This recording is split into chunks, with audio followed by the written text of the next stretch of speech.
Hello friends. तो स्वागत है इस 100वें सेट के मैराथन में। आज हम इस वीडियो में 100वां सेट करेंगे जिसमें महत्वपूर्ण 40 प्रश्नों को डिस्कस करेंगे। जैसा कि हमने आपसे वादा किया था कि इस नए सेट में कुछ खास होगा, स्पेशल होगा, तो आपके लिए हमने स्पेशल इसमें इंक्लूड किया है। ठीक है, निश्चित तौर पर मुझे 110% विश्वास है कि आपको ये सेशन ज़रूर पसंद आएगा। ठीक है, इस सेशन में हम क्या देखने वाले हैं तो देखिएगा ध्यान से। इस सेशन में आपको मिलेगा भारत का भूगोल से संबंधित महत्वपूर्ण प्रश्न, विश्व का भूगोल से संबंधित महत्वपूर्ण प्रश्न और बीपीएससी टीआरई में पूछे गए भूगोल से संबंधित महत्वपूर्ण प्रश्न जो कि फिर से पूछा जा सकता है, और भूगोल से संबंधित महत्वपूर्ण करंट अफेयर्स इसमें इंक्लूड किया गया है, और बिहार का भूगोल से संबंधित महत्वपूर्ण प्रश्नों को भी इसमें इंक्लूड किया गया है। तो निश्चित तौर पर ही ये सेशन बहुत ही ज़बरदस्त होने वाला है। ठीक है, आप देख सकते हैं कि हर एक क्वेश्चन के बाद आपको स्पेशल महत्वपूर्ण तथ्य देखने को मिलेंगे। ठीक है, आप देख सकते हैं यहाँ पर आपके लिए ज़बरदस्त कंटेंट तैयार किया है। 10-15 दिन का मैंने समय लिया इसीलिए कि थोड़ा सा कंटेंट बेहतर बनाया जाए, कुछ अलग किया जाए। तो अगर मेरा 100 सेट में से 99 सेट अगर आप नहीं देखें तो कोई बात नहीं, लेकिन ये सेट जरूर देख करके जाइएगा, क्योंकि इससे क्वेश्चन निश्चित तौर पर कुछ ना कुछ क्वेश्चन देखने को आपको जरूर मिलेंगे। ठीक है, तो चलिए फिर शुरू करते हैं और देखते हैं आज का महत्वपूर्ण सेशन। ठीक है, तो आप देख सकते हैं यहाँ पर जो कंटेंट आपको दिखा रहे हैं कि किस तरह का कंटेंट आपको देखने को मिलेगा। ठीक है, तो कोशिश करेंगे हम ज़्यादा से ज़्यादा यहाँ पे कंटेंट को डिस्कस करें। ठीक है, बाकी आपको ये PDF फाइल टेलीग्राम चैनल पर मिल जाएगा, लेकिन सिर्फ यहाँ पर एक कंडीशन है, शर्त है कि आप लोग लाइक की संख्या कम से कम 100 से पार कीजिएगा। ठीक है, तो ये कंटेंट जिस दिन ये PDF फाइल उसी दिन आप अवेलेबल हो जाएगा जिस दिन आप लोग लाइक की संख्या 100 से पार कर दीजिएगा। ठीक है, क्योंकि बहुत मेहनत लगी है, मेहनत के लिए हम सिर्फ एक लाइक मांग रहे हैं। लाइक करें तो कोई पैसा नहीं लगता, इसीलिए आपको लाइक करके जानी है। अगर सेशन पसंद है तब, नहीं पसंद है तो लाइक नहीं करना है, डिसलाइक करके जा सकते हैं आप, इसमें कोई इशू नहीं है। ठीक है, लेकिन लाइक की संख्या 100 से पार होगी उस दिन हम ये PDF आप लोग को टेलीग्राम चैनल पर अवेलेबल करवा देंगे, और टेलीग्राम चैनल का लिंक डिस्क्रिप्शन में दिया हुआ है। ठीक है, तो चलिए अब शुरू करते हैं और देखते हैं यहाँ पर आज का सेशन का पहला सवाल। ठीक है, तो यहाँ पे हम सिर्फ दिखा दे रहे हैं कि आप लोग को इस सेशन में क्या देखने को मिलेगा। ठीक है, तो आप देख सकते हैं यहाँ पर सारे महत्वपूर्ण प्रश्नों को यहाँ पे लिया गया है। ठीक है, और जहाँ पर कोशिश की गई है कि जहाँ पर पिक्चर इमेज डायग्राम की जरूरत हो वहाँ पर मैंने वो भी लेने की कोशिश की है। ठीक है, चलिए शुरू करते हैं। हम लोग लेते हैं क्वेश्चन नंबर 1 से।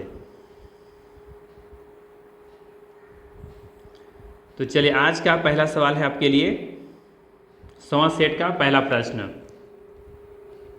पहला सवाल है, भारत का एकमात्र सक्रिय ज्वालामुखी कौन सा द्वीप पर स्थित है। सवाल है, भारत का एकमात्र सक्रिय ज्वालामुखी कौन सा द्वीप पर स्थित है। ऑप्शन है बैरन द्वीप, नारकोंडम द्वीप, बारातंग द्वीप, एक से अधिक होगा, या फिर उपयुक्त में से कोई नहीं। तो जल्दी से आप लोग चाहे तो कमेंट करके बता सकते हैं कि भारत का एकमात्र सक्रिय ज्वालामुखी किस द्वीप पर स्थित है। सही आंसर होगा बैरन द्वीप। ऑप्शन नंबर ए यहाँ पे सही है। अब सवाल पूछा जा सकता है कि बैरन द्वीप किस द्वीप समूह में स्थित है। तो ये आपको याद रखनी है कि बैरन द्वीप जो कि अंडमान निकोबार द्वीप समूह में स्थित है, ये भारत का एकमात्र सक्रिय ज्वालामुखी है। ठीक है, तो ये आपको याद रखनी है यहाँ पर। और बाकी नारकोंडम द्वीप और बारातंग द्वीप के बारे में हम लोग डिस्कस करेंगे यहाँ पे महत्वपूर्ण तथ्यों के आधार पर। चलिए देखिएगा, ध्यान से देखते जाइएगा। बैरन द्वीप जो अंडमान और निकोबार द्वीप समूह में स्थित है, भारत का एकमात्र सक्रिय ज्वालामुखी है। यह ज्वालामुखी द्वीप बंगाली खाड़ी में स्थित है और पोर्ट ब्लेयर से लगभग आप देखेंगे तो 138 किलोमीटर उत्तर पूर्व में है। 1991 में 150 वर्षों की निष्क्रियता के बाद यह ज्वालामुखी फिर से सक्रिय हो गया और तब से यह अनियमित रूप से फूट रहा है। बैरन द्वीप न केवल भारत का बल्कि पूरे दक्षिण एशिया का एकमात्र एक्टिव ज्वालामुखी है। ठीक है, ये भी याद रखना है आपको। देखिए, बात कर रहे हैं हम लोग नारकोंडम द्वीप के बारे में, तो ये भी आपका अंडमान निकोबार द्वीप समूह में ही स्थित है, और ये यहाँ पर का एक छोटा ज्वालामुखी द्वीप है जो भारत के पूरब में स्थित है। यह एक निष्क्रिय ज्वालामुखी के रूप में वर्गीकृत किया गया है और इसे वन्यजीव अभ्यारण्य भी घोषित किया गया है नारकोंडम द्वीप को। ठीक है, और यहाँ पे देखेंगे कि हॉर्नबिल, सुने होंगे आप लोग, हॉर्नबिल का ये घर है नारकोंडम द्वीप। ठीक है, यहाँ से सवाल बनता है, ध्यान रखिएगा, हर एक लाइन इंपॉर्टेंट है अपने आप में, इसीलिए हम कह रहे हैं कि आज का सेशन कुछ खास होने वाला है। आगे देखिए, बाराटांग द्वीप अंडमान और निकोबार द्वीप समूह में स्थित है। यह पोर्ट ब्लेयर से लगभग 150 किलोमीटर उत्तर में है। यह द्वीप अपने प्राकृतिक आश्चर्यों जैसे चूना पत्थर की गुफाओं, घने मैंग्रोव जंगलों और मिट्टी के ज्वालामुखियों के लिए जाना जाता है। कोको द्वीप के बारे में बात करें तो कोको द्वीप और उत्तरी अंडमान के मध्य कोको स्टेट चैनल स्थित है और कोको द्वीप म्यांमार में स्थित एक द्वीप है। ठीक है, पूछा जा सकता है कि कोको द्वीप कहाँ स्थित है, कहाँ का एक द्वीप है, तो ये म्यांमार का है। ठीक है, तो यहाँ से ऑप्शन देखेंगे तो बैरम द्वीप, नरकोंडम द्वीप और बारातंग द्वीप, ये तीनों कहाँ पर स्थित हैं, अंडमान निकोबार द्वीप समूह में, और ये कहाँ स्थित है, बंगाल की खाड़ी में। ठीक है, चलिए लेते हैं अगला सवाल।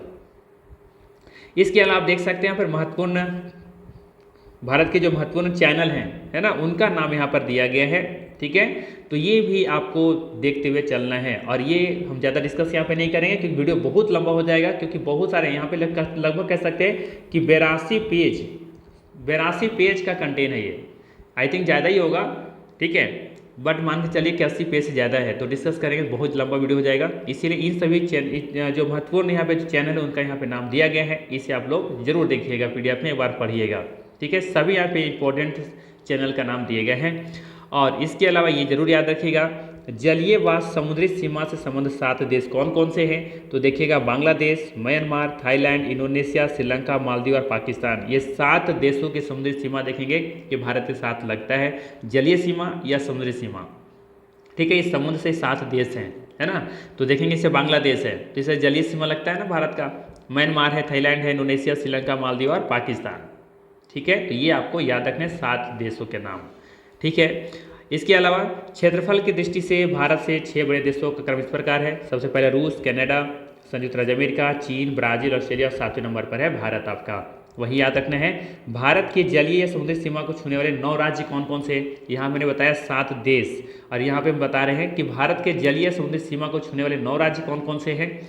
तो आप देखेंगे, पश्चिम से शुरुआत करें तो गुजरात, अच्छा ये तो फिर चला गया पूरब की तरफ, तो क्रम से नहीं दिया हुआ है। गुजरात है, आंध्र प्रदेश, तमिलनाडु, महाराष्ट्र, केरल, उड़ीसा, कर्नाटक, पश्चिम बंगाल और गोवा। ये 9 राज्य आप देखेंगे कि समुद्र की सीमा से इनका सीमा जो है वो लगता है। ठीक है, तो 9 राज्यों का भी नाम आपको याद रखना है कि कौन कौन से राज्यों की सीमा समुद्री सीमा से लगता है।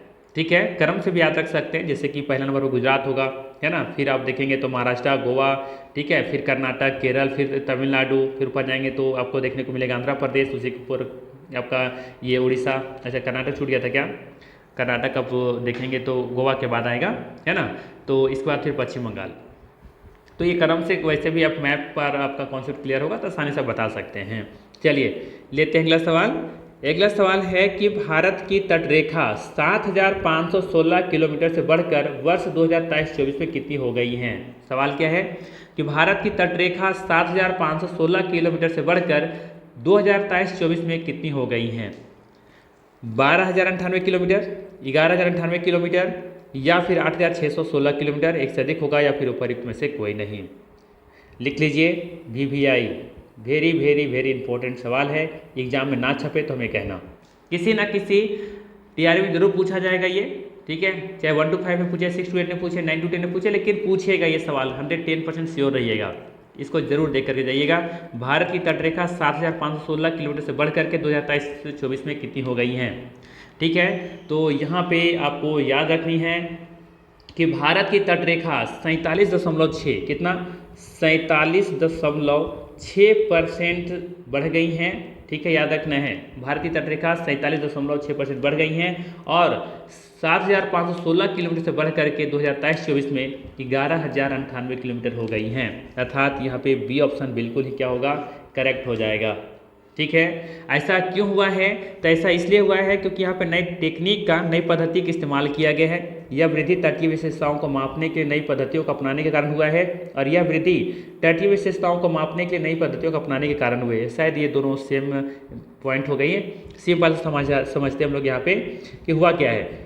एक्चुअली में क्या हुआ था ना, कुछ ऐसा, तो ये हम लोग पहले क्या कर रहे थे, जो मापने का जो तरीका अपना रहे थे वो सीधा स्ट्रेट माप रहे थे, लेकिन आप देखेंगे क्या तटीय रेखा ऐसे ही है, नहीं, अब तटीय रेखा देखेंगे तो कुछ ऐसा है, कुछ इस तरीके से होगा ना, इससे करके, तो ये वाला पार्ट पूरा मापा गया है, ना कि स्ट्रेट, जिस वजह से आप देखेंगे लंबाई में काफ़ी वृद्धि हुई है। ठीक है, इसके पीछे लॉजिक है क्यों ऐसा किया गया है, तो ये डीपली हम लोग को पढ़ना होगा। तो यहाँ पे हम लोग डिस्कस करेंगे तो थोड़ा सा वीडियो और भी लंबा होगा, लेकिन आप लोग सिर्फ यही जानना है कि नई टेक्निक इस्तेमाल की गई है। और दूसरा चीज़ है कि ये वाला आप मापने की कोशिश की गई है, ये वाला क्षेत्र, ये वाला, और पहले ऐसे मापा जाता था स्टेट। ठीक है, तो बेसिक सा कॉन्सेप्ट समझ में आया होगा। ठीक है, चलिए, तो यहाँ पे सही आंसर क्या हो जाएगा, बी ऑप्शन 11,098 किलोमीटर। अब यहाँ से कई तरह के सवाल बन सकते हैं कि किस में ज़्यादा वृद्धि देखने को मिली है और किस में सबसे कम वृद्धि देखने को मिली है। ठीक है, तो आइए यहाँ पे थोड़ा सा डिस्कस कर लेते हैं जल्दी से। देखिएगा, ये सब इम्पोर्टेंट है अपने आप में। देखिए जो अंडरलाइन किया गया है ना, जैसे ये पॉइंट, ये पॉइंट, ये पॉइंट, ये वाला, ये सभी जो भी है ना अंडरलाइन किया गया है। ठीक है, तो ये इंपॉर्टेंट है अपने आप में, इसको जरूर देख करके जाइएगा, बाकी देख कर ना जाए तो कोई दिक्कत नहीं है। ठीक है, तो सबसे पहले देखिए यहाँ पर गुजरात के बारे में। इसकी लेंथ पहले कितनी थी, 1214 किलोमीटर, अब कितना हो गया है, 2340 किलोमीटर लगभग मान के चलिए आप। ठीक है, 2340 किलोमीटर, पहले कितना था, 1214 किलोमीटर। इसका मतलब है कि पहले भी जो तटीय रेखा वाला, सर्वाधिक तटीय रेखा वाला जो लंबाई था, जो कह सकते हैं कि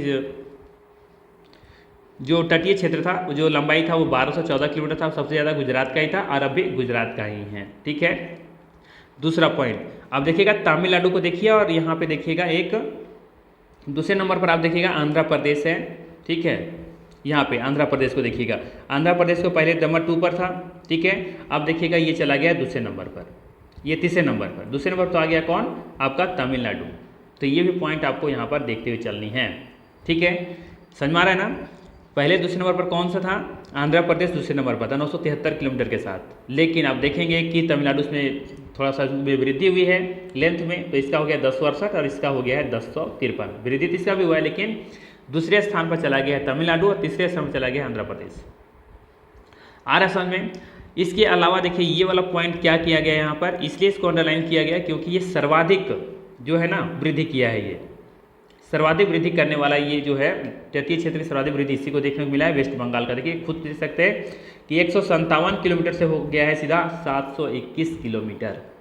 ठीक है, वहीं आप देखेंगे ये क्यों अंडरलाइन किया गया, तो आप देखेंगे इसका सबसे कम है पुडुचेरी है ना, पुडुचेरी का जो तटीय क्षेत्र है, तटीय सीमा है, वो सबसे कम हो गई है। आप देख सकते हैं 42.65। इससे पहले किसका सबसे कम था, तो दमन और दीव का था। ठीक है, और अंडमान निकोबार आप देखेंगे तो केंद्र शासित प्रदेश में सबसे ज़्यादा इसका है, और अभी भी सबसे ज़्यादा इसी का है। ठीक है, तो यहाँ पर जो अंडरलाइन की गई हैं, जो कलर से बैकग्राउंड कलर किया गया, उसको जरूर देख करके जाइएगा, समझ करके जाइएगा एक बार। ठीक, इसके अलावा आप देख सकते हैं यहाँ पर क्या क्या हुआ है, वहाँ तो समझ में आ ही गया होगा, लेकिन और यहाँ पर बात कर लेते थोड़ा सा हम लोग ये वन लाइनर में, कि भारत में सबसे लंबी समुद्री सीमा वाला राज्य कौन सा है। गुजरात अभी भी है, पहले भी था। भारत में सबसे लंबी समुद्री सीमा वाला दूसरा राज्य कौन सा बन गया है, तमिलनाडु। ठीक है, 1068 किलोमीटर के साथ। भारत में सबसे कम जलीय सीमा वाला राज्य कौन सा है, गोवा है, पहले भी था 194 किलोमीटर। भारत में सर्वाधिक लंबी जलीय सीमा वाला संघ शासित प्रदेश कौन सा है, तो ये अंडमान निकोबार है, जैसा कि हमने वहाँ पे दिखाया। भारत में सबसे कम लंबी जलीय सीमा वाला संघ शासित प्रदेश कौन सा है, तो पुदुचेरी है। ठीक है, इससे पहले देखिए कौन था, इससे पहले था आपका दमन और दीव, लेकिन अब कौन हो गया है, पुडुचेरी। तो ये सब अपने आप में महत्वपूर्ण प्रश्न हैं, जरूर देखे जाइएगा। पुदुचेरी की तटरेखा 10.4% तक सिकुड़ गई है, कम हो गई है। पश्चिम बंगाल की तटरेखा में सबसे अधिक वृद्धि, जो कि पिछले 53 वर्षों में 157 किलोमीटर बढ़कर से ये 721 किलोमीटर आने की देख सकते हैं। यहाँ पर कितना वृद्धि हुआ है पश्चिम बंगाल की तटरेखा में, 357% की वृद्धि हुई है। ठीक है, तो सर्वाधिक वृद्धि करने वाला राज्य कौन सा है, आपका पश्चिम बंगाल है। गुजरात की तटरेखा 1214 किलोमीटर से बढ़कर के लगभग दुगनी हो गई है। ठीक है, 2340 किलोमीटर। ठीक है, पहले टॉप पर था, अभी भी टॉप पर है। तमिलनाडु की संशोधित लंबाई 906 किलोमीटर से बढ़कर के 1068 किलोमीटर हो गई है, जो कि आंध्र प्रदेश अब ये अधिक हो गई हैं, यानी आंध्र प्रदेश अब तीसरे नंबर पर चला गया है। तो ये महत्वपूर्ण तथ्य है, इसे आप लोग को जरूर देख करके जानी है। और ये डायग्राम अगर पूरे सभी देख सकते हैं, सभी राज्यों और केंद्र शासित प्रदेशों की क्या स्थितियाँ हैं वो बन रही हैं, वो यहाँ पे सामने हैं। ठीक, चलिए देखिए हम लोग को यहाँ पे एक और भी कुछ दिया हुआ है। ठीक है, तो यहाँ पे नोट में दिया गया कि भारत की अंतर्राष्ट्रीय सीमा की लंबाई एवं समुद्र राज्य एवं केंद्र शासित प्रदेश कुल मिलाकर 18 राज्यों की सीमा से बनती स्थितियाँ बनती हैं, जैसे कि बांग्लादेश के साथ है ना, अभी भी लंबाई कितना है 4096, क्योंकि स्थलीय सीमा की बात हो रही है ना, वो वहाँ पे जो मापी गई थी वो तटीय रेखा थी, ये समुद्र ये आपका स्थलीय सीमा है, तो यहाँ पे कोई चेंजेज नहीं हुआ है, जो है वही है। तो यहाँ पे इसमें से बांग्लादेश के साथ लगने वाले राज्य कौन कौन से हैं? पश्चिम बंगाल, मेघालय, मिजोरम, त्रिपुरा और असम, कुल मिला के 5 राज्य लगती हैं। यहाँ भी 5 राज्य, यहाँ भी 5 राज्य और ये 4 राज्य। और लद्दाख जो है सिर्फ किसके साथ लगता है? अफगानिस्तान के साथ लगता है। कुल सीमा 15,106 किलोमीटर है। ठीक है, तो ये सभी आप लोग को अच्छे से PDF में पढ़ करके जानी है। ठीक है, यहाँ से क्वेश्चंस बहुत मिलने वाले हैं। ठीक है, मैं बार बार कह रहा हूँ। इसके अलावा ये अब डायग्राम आपके लिए बहुत ही इंपॉर्टेंट रहेगा आपके लिए। ठीक है, इसको थोड़ा सा जूम इन कर लेते हैं ताकि सब चीज़ों को एक बार हम लोग देख सकें। ठीक है, देखिए सबसे उत्तरी अगर बिंदु पूछा जाए तो इंदिरा कौल जो कि लद्दाख में है। सबसे दक्षिणी बिंदु पूछा जाए, है ना, दक्षिणी बिंदु, तो ये हो जाएगा कन्याकुमारी से कैप कैमोरिन भी कहते हैं। ठीक है, और यहाँ पे भारत श्रीलंका को जोड़ने वाला पाक जल संधि। ठीक है, और अगर दक्षिणतम बिंदु पूछा जाए तो इंदिरा पॉइंट। ठीक, इसके बाद अब देखेंगे कि पूरब से पश्चिम की लंबाई कितना है? 2933 किलोमीटर। उत्तर से दक्षिण की लंबाई है 3214 किलोमीटर। ये सब कुछ तो पढ़ा चुके आप लोग का, कई बार पढ़ाए हैं। और भारत पाकिस्तान की सीमा यहाँ पर देख सकते हैं 3323 किलोमीटर लगती हैं। ठीक है, उत्तरी अक्षांश पूछा जाए तो यहाँ पर देख सकते हैं 37 डिग्री 6 मिनट। और दक्षिण यहाँ पर देख सकते हैं उत्तरी अक्षांश सबसे नीचे वाला जो है वो 8 डिग्री 4 मिनट। इसलिए मैंने ट्रिक बता के रखा है आपको कई बार अपने वीडियो में। जबकि देख सकते हैं देशांतर रेखा 68 डिग्री 7 मिनट से शुरू होकर के 97 डिग्री 25 मिनट तक चलता है ये। ठीक है, सबसे पूर्वी बिंदु पूछा जाए तो यहाँ पर किबुथु देखने को मिलेगा जो कि अरुणाचल प्रदेश में है। जबकि पश्चिमी बिंदु देखने को मिलेगा गौर माता जो कि गुजरात में है। ठीक है, ये सबसे पश्चिमी बिंदु है आपका। ठीक है, तो यहाँ से भी बहुत कौन चीज़ यहाँ से क्लियर हो सकता है आपका कॉन्सेप्ट, इस बार भी देखिएगा। ठीक है, चलिए अब ये तेट रेखा अब ये नहीं रहा, अब इसको बदलना होगा, है ना, ध्यान रखिएगा। ठीक है, थोड़ा सा बस यहाँ पर इसको ध्यान मत दीजिएगा, ये अब अपडेट हो चुका है। चलिए अब लेते हैं क्वेश्चन नंबर 3। देखिए यहाँ पर क्वेश्चन नंबर सिर्फ 3 तक पहुँचे और वीडियो का लेंथ हो चुका है 16 से 17 मिनट लगभग। ठीक है, चलिए जल्दी जल्दी करते हैं हम लोग।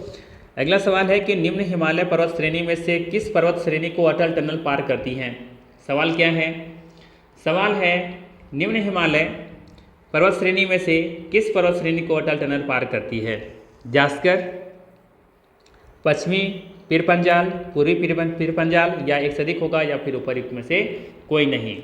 तो सवाल यहाँ पे है किसके बारे में? अटल टनल, है ना, के बारे में, अटल टनल के बारे में कि ये कौन सा पर्वत श्रेणी को पार करती है। तो याद रखिएगा अटल टनल हिमालय की पूर्वी पीर पंजाल श्रृंखला को पार करती हैं। सही आंसर है यहाँ पर सी ऑप्शन। ठीक है, याद रखिएगा ये पूरे वर्ष मनाली को लाहौर स्पीति घाटी से जोड़ती है। इसका निर्माण सीमा सड़क संगठन के द्वारा किया गया था, अर्थात BRO के द्वारा किया गया था। और BRO का स्थापना कब हुआ था? 1960 में हुआ था।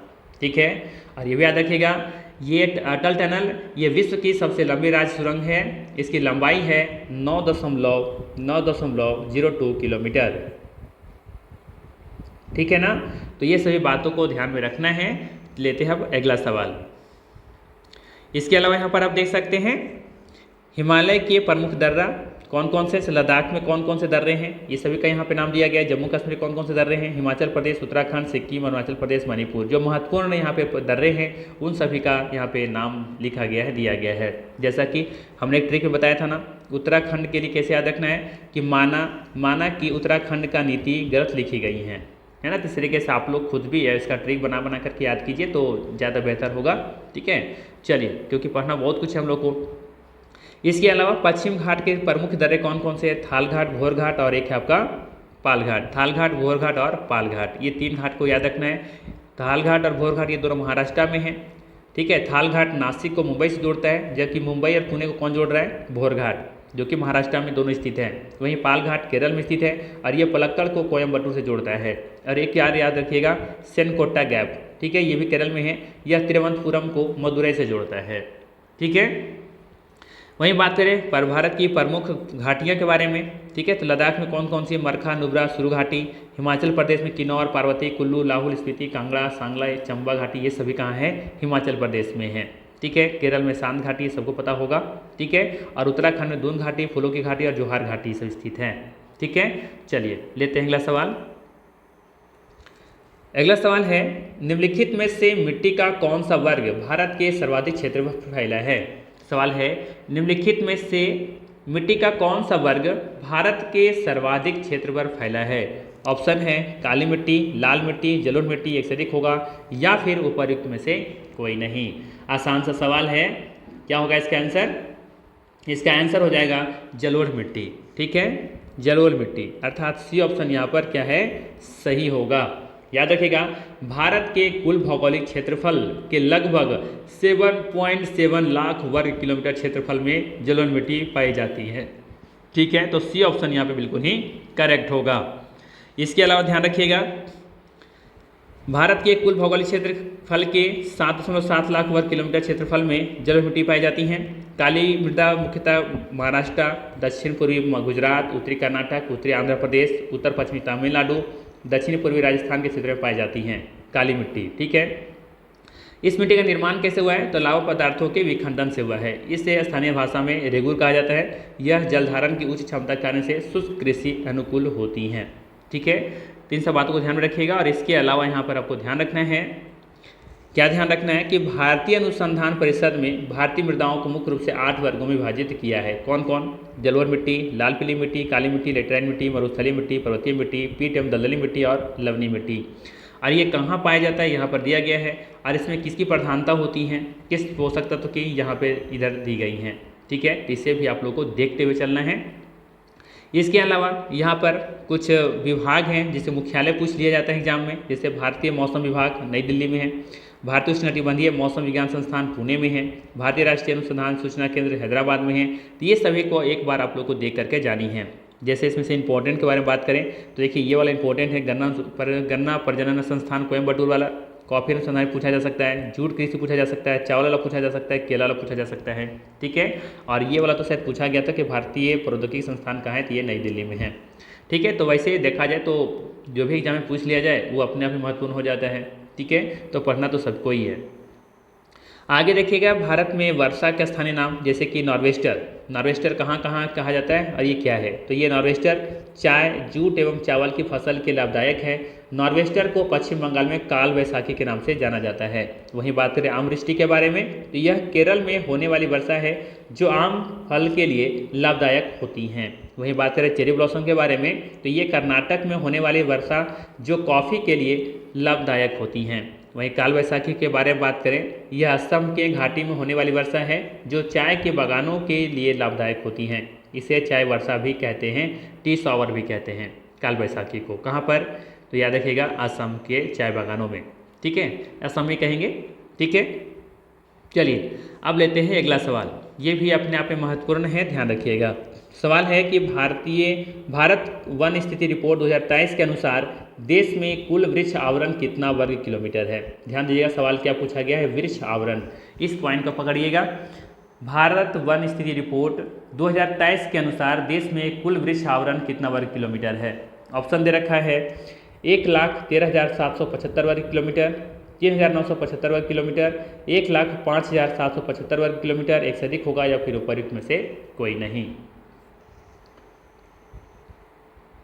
सही आंसर है इसका ई ऑप्शन, उपयुक्त में से कोई नहीं। ठीक है, ध्यान रखिएगा, इसका सही आंसर क्या होगा? उपयुक्त में से कोई नहीं। ठीक है, वन आवरण बात किया जाए वन आवरण के बारे में, तो भारत में देखा जाए तो वन आवरण कितना है? 7,15,343 वर्ग किलोमीटर फैला हुआ है, जो कि 21.76% के बराबर है। जबकि वृक्ष आवरण भारत में 3.4% है।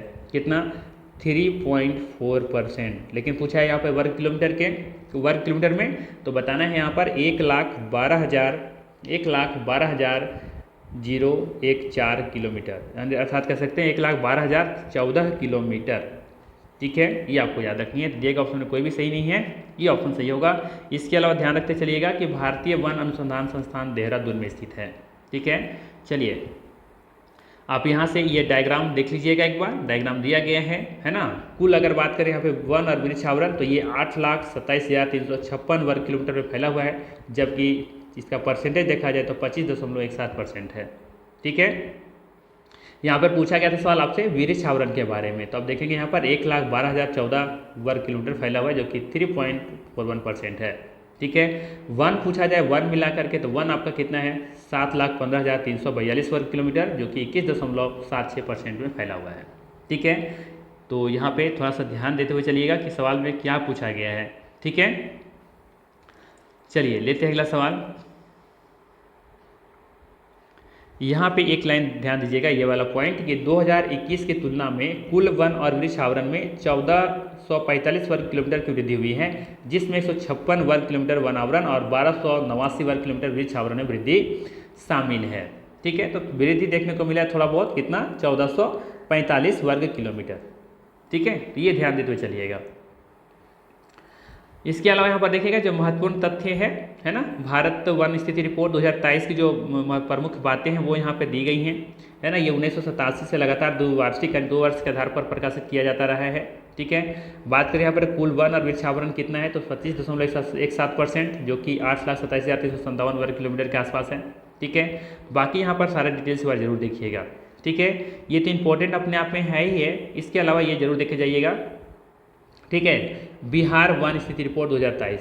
ठीक है, ये इस पर मुख्य बातें क्या क्या बताई गई हैं। ठीक है, ये जरूर देख करके जाइएगा। ठीक है, जैसे बिहार का कुल वन क्षेत्र कितना है तो 7,532 वर्ग किलोमीटर है। यह राज्य के कुल क्षेत्रफल का 8% है। ठीक है, और 2021 में कितना था, 7.84% था। वहीं बात करें वन और वृक्ष दोनों मिलाकर कितना है तो ये 10.7% है, जो लगभग आता है 9,903 किलोमीटर स्क्वायर में। ठीक है, वन और वृक्ष दोनों को मिला के पूछे ना तब आप बताएंगे 10.7%, लेकिन सिर्फ पूछा जाए वन आवरण कितना है तो ये 8% है। पहले कितना था, 7.84%। तो सवाल को बड़े ध्यान से देखनी है कि वन पूछा जा रहा है या वृक्ष पूछा जा रहा है या दोनों मिला के पूछा जा रहा है। ठीक है, तो ये जरूर देखिए, ध्यान दीजिएगा। फिर यहाँ पर देखिएगा अति सघन वन कितना किलोमीटर में फैला हुआ है, मध्य सघन वन कितना है, खुले वन की स्थिति कितनी है। तो आप देखेंगे कि बिहार में खुले वन सबसे ज़्यादा पाया जाता है, 3,681 वर्ग किलोमीटर, है ना। तो खुले वन की जो स्थितियां हैं बिहार में ज़्यादा है। ठीक है, इसके अलावा बिहार के शहरी क्षेत्र में सबसे अधिक पेड़ आम का है, ये याद रखिएगा, यहाँ से भी ये रिपोर्ट में पाई गई हैं। इसके अलावा भभुआ जिला में सबसे अधिक इतना वन वृद्धि हुई है। अगर आपसे पूछा जाए सर्वाधिक वन वृद्धि कहाँ देखने को मिली तो भभुआ जिला में। ठीक है, वहाँ पर 40% वन वृद्धि हुई है।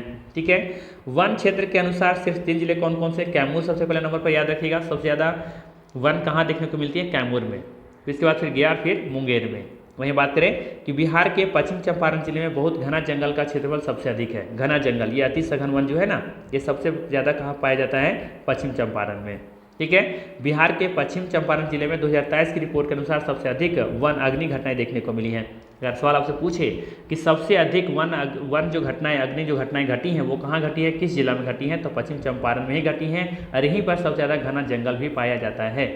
ठीक है, इसके अलावा याद रखिएगा सबसे कम प्रतिशत वाला वन क्षेत्र कौन सा है तो शेखपुरा है। यहाँ पर मात्र 0.8% वन पाया जाता है। तो ये अपने आप में सभी क्या है, ये वेरी वेरी इंपॉर्टेंट है। ठीक है, चलिए लेते हैं क्वेश्चन नंबर 6। अगला सवाल है भारतीय दलहन अनुसंधान संस्थान कहाँ स्थित है। सवाल है भारतीय दलहन अनुसंधान संस्थान कहाँ स्थित है। ऑप्शन है कानपुर, नागपुर, पटना, एक से अधिक होगा या फिर उपयुक्त में से कोई नहीं। सही आंसर क्या हो जाएगा इसका, जल्दी से बताइए, कमेंट कर कीजिए। इसका सही आंसर हो जाएगा यहाँ पे ए ऑप्शन, कानपुर। भारतीय दलहन अनुसंधान संस्थान कानपुर में स्थित है। ठीक है, इसके अलावा ध्यान रखिएगा यहाँ पे कुछ प्रमुख कॉफ़ी बोर्ड, माफ़ कीजिएगा, प्रमुख कृषि बोर्ड और उसका मुख्यालय दिया गया है। जैसे कि कॉफ़ी बोर्ड कहाँ है, बेंगलुरु में है।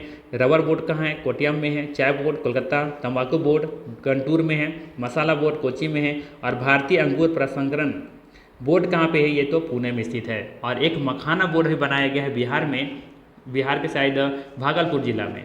ठीक है, तो उसको भी जरूर याद रखिएगा कि मखाना बोर्ड किस राज्य में बनाया गया है अभी हाल में ही, तो ये बिहार में बनाया गया है। ठीक है, तो इसको भी याद करते हुए चलिएगा। चलिए लेते हैं अगला सवाल, और ये याद रखिएगा दलहन उत्पादन में मध्य प्रदेश का स्थान प्रथम है। ठीक है, जबकि भारत विश्व में दालों का सबसे बड़ा उत्पादक भी है, उपभोक्ता भी है और आयातक भी है। ठीक है, तो ये भी पॉइंट ध्यान में रखिएगा।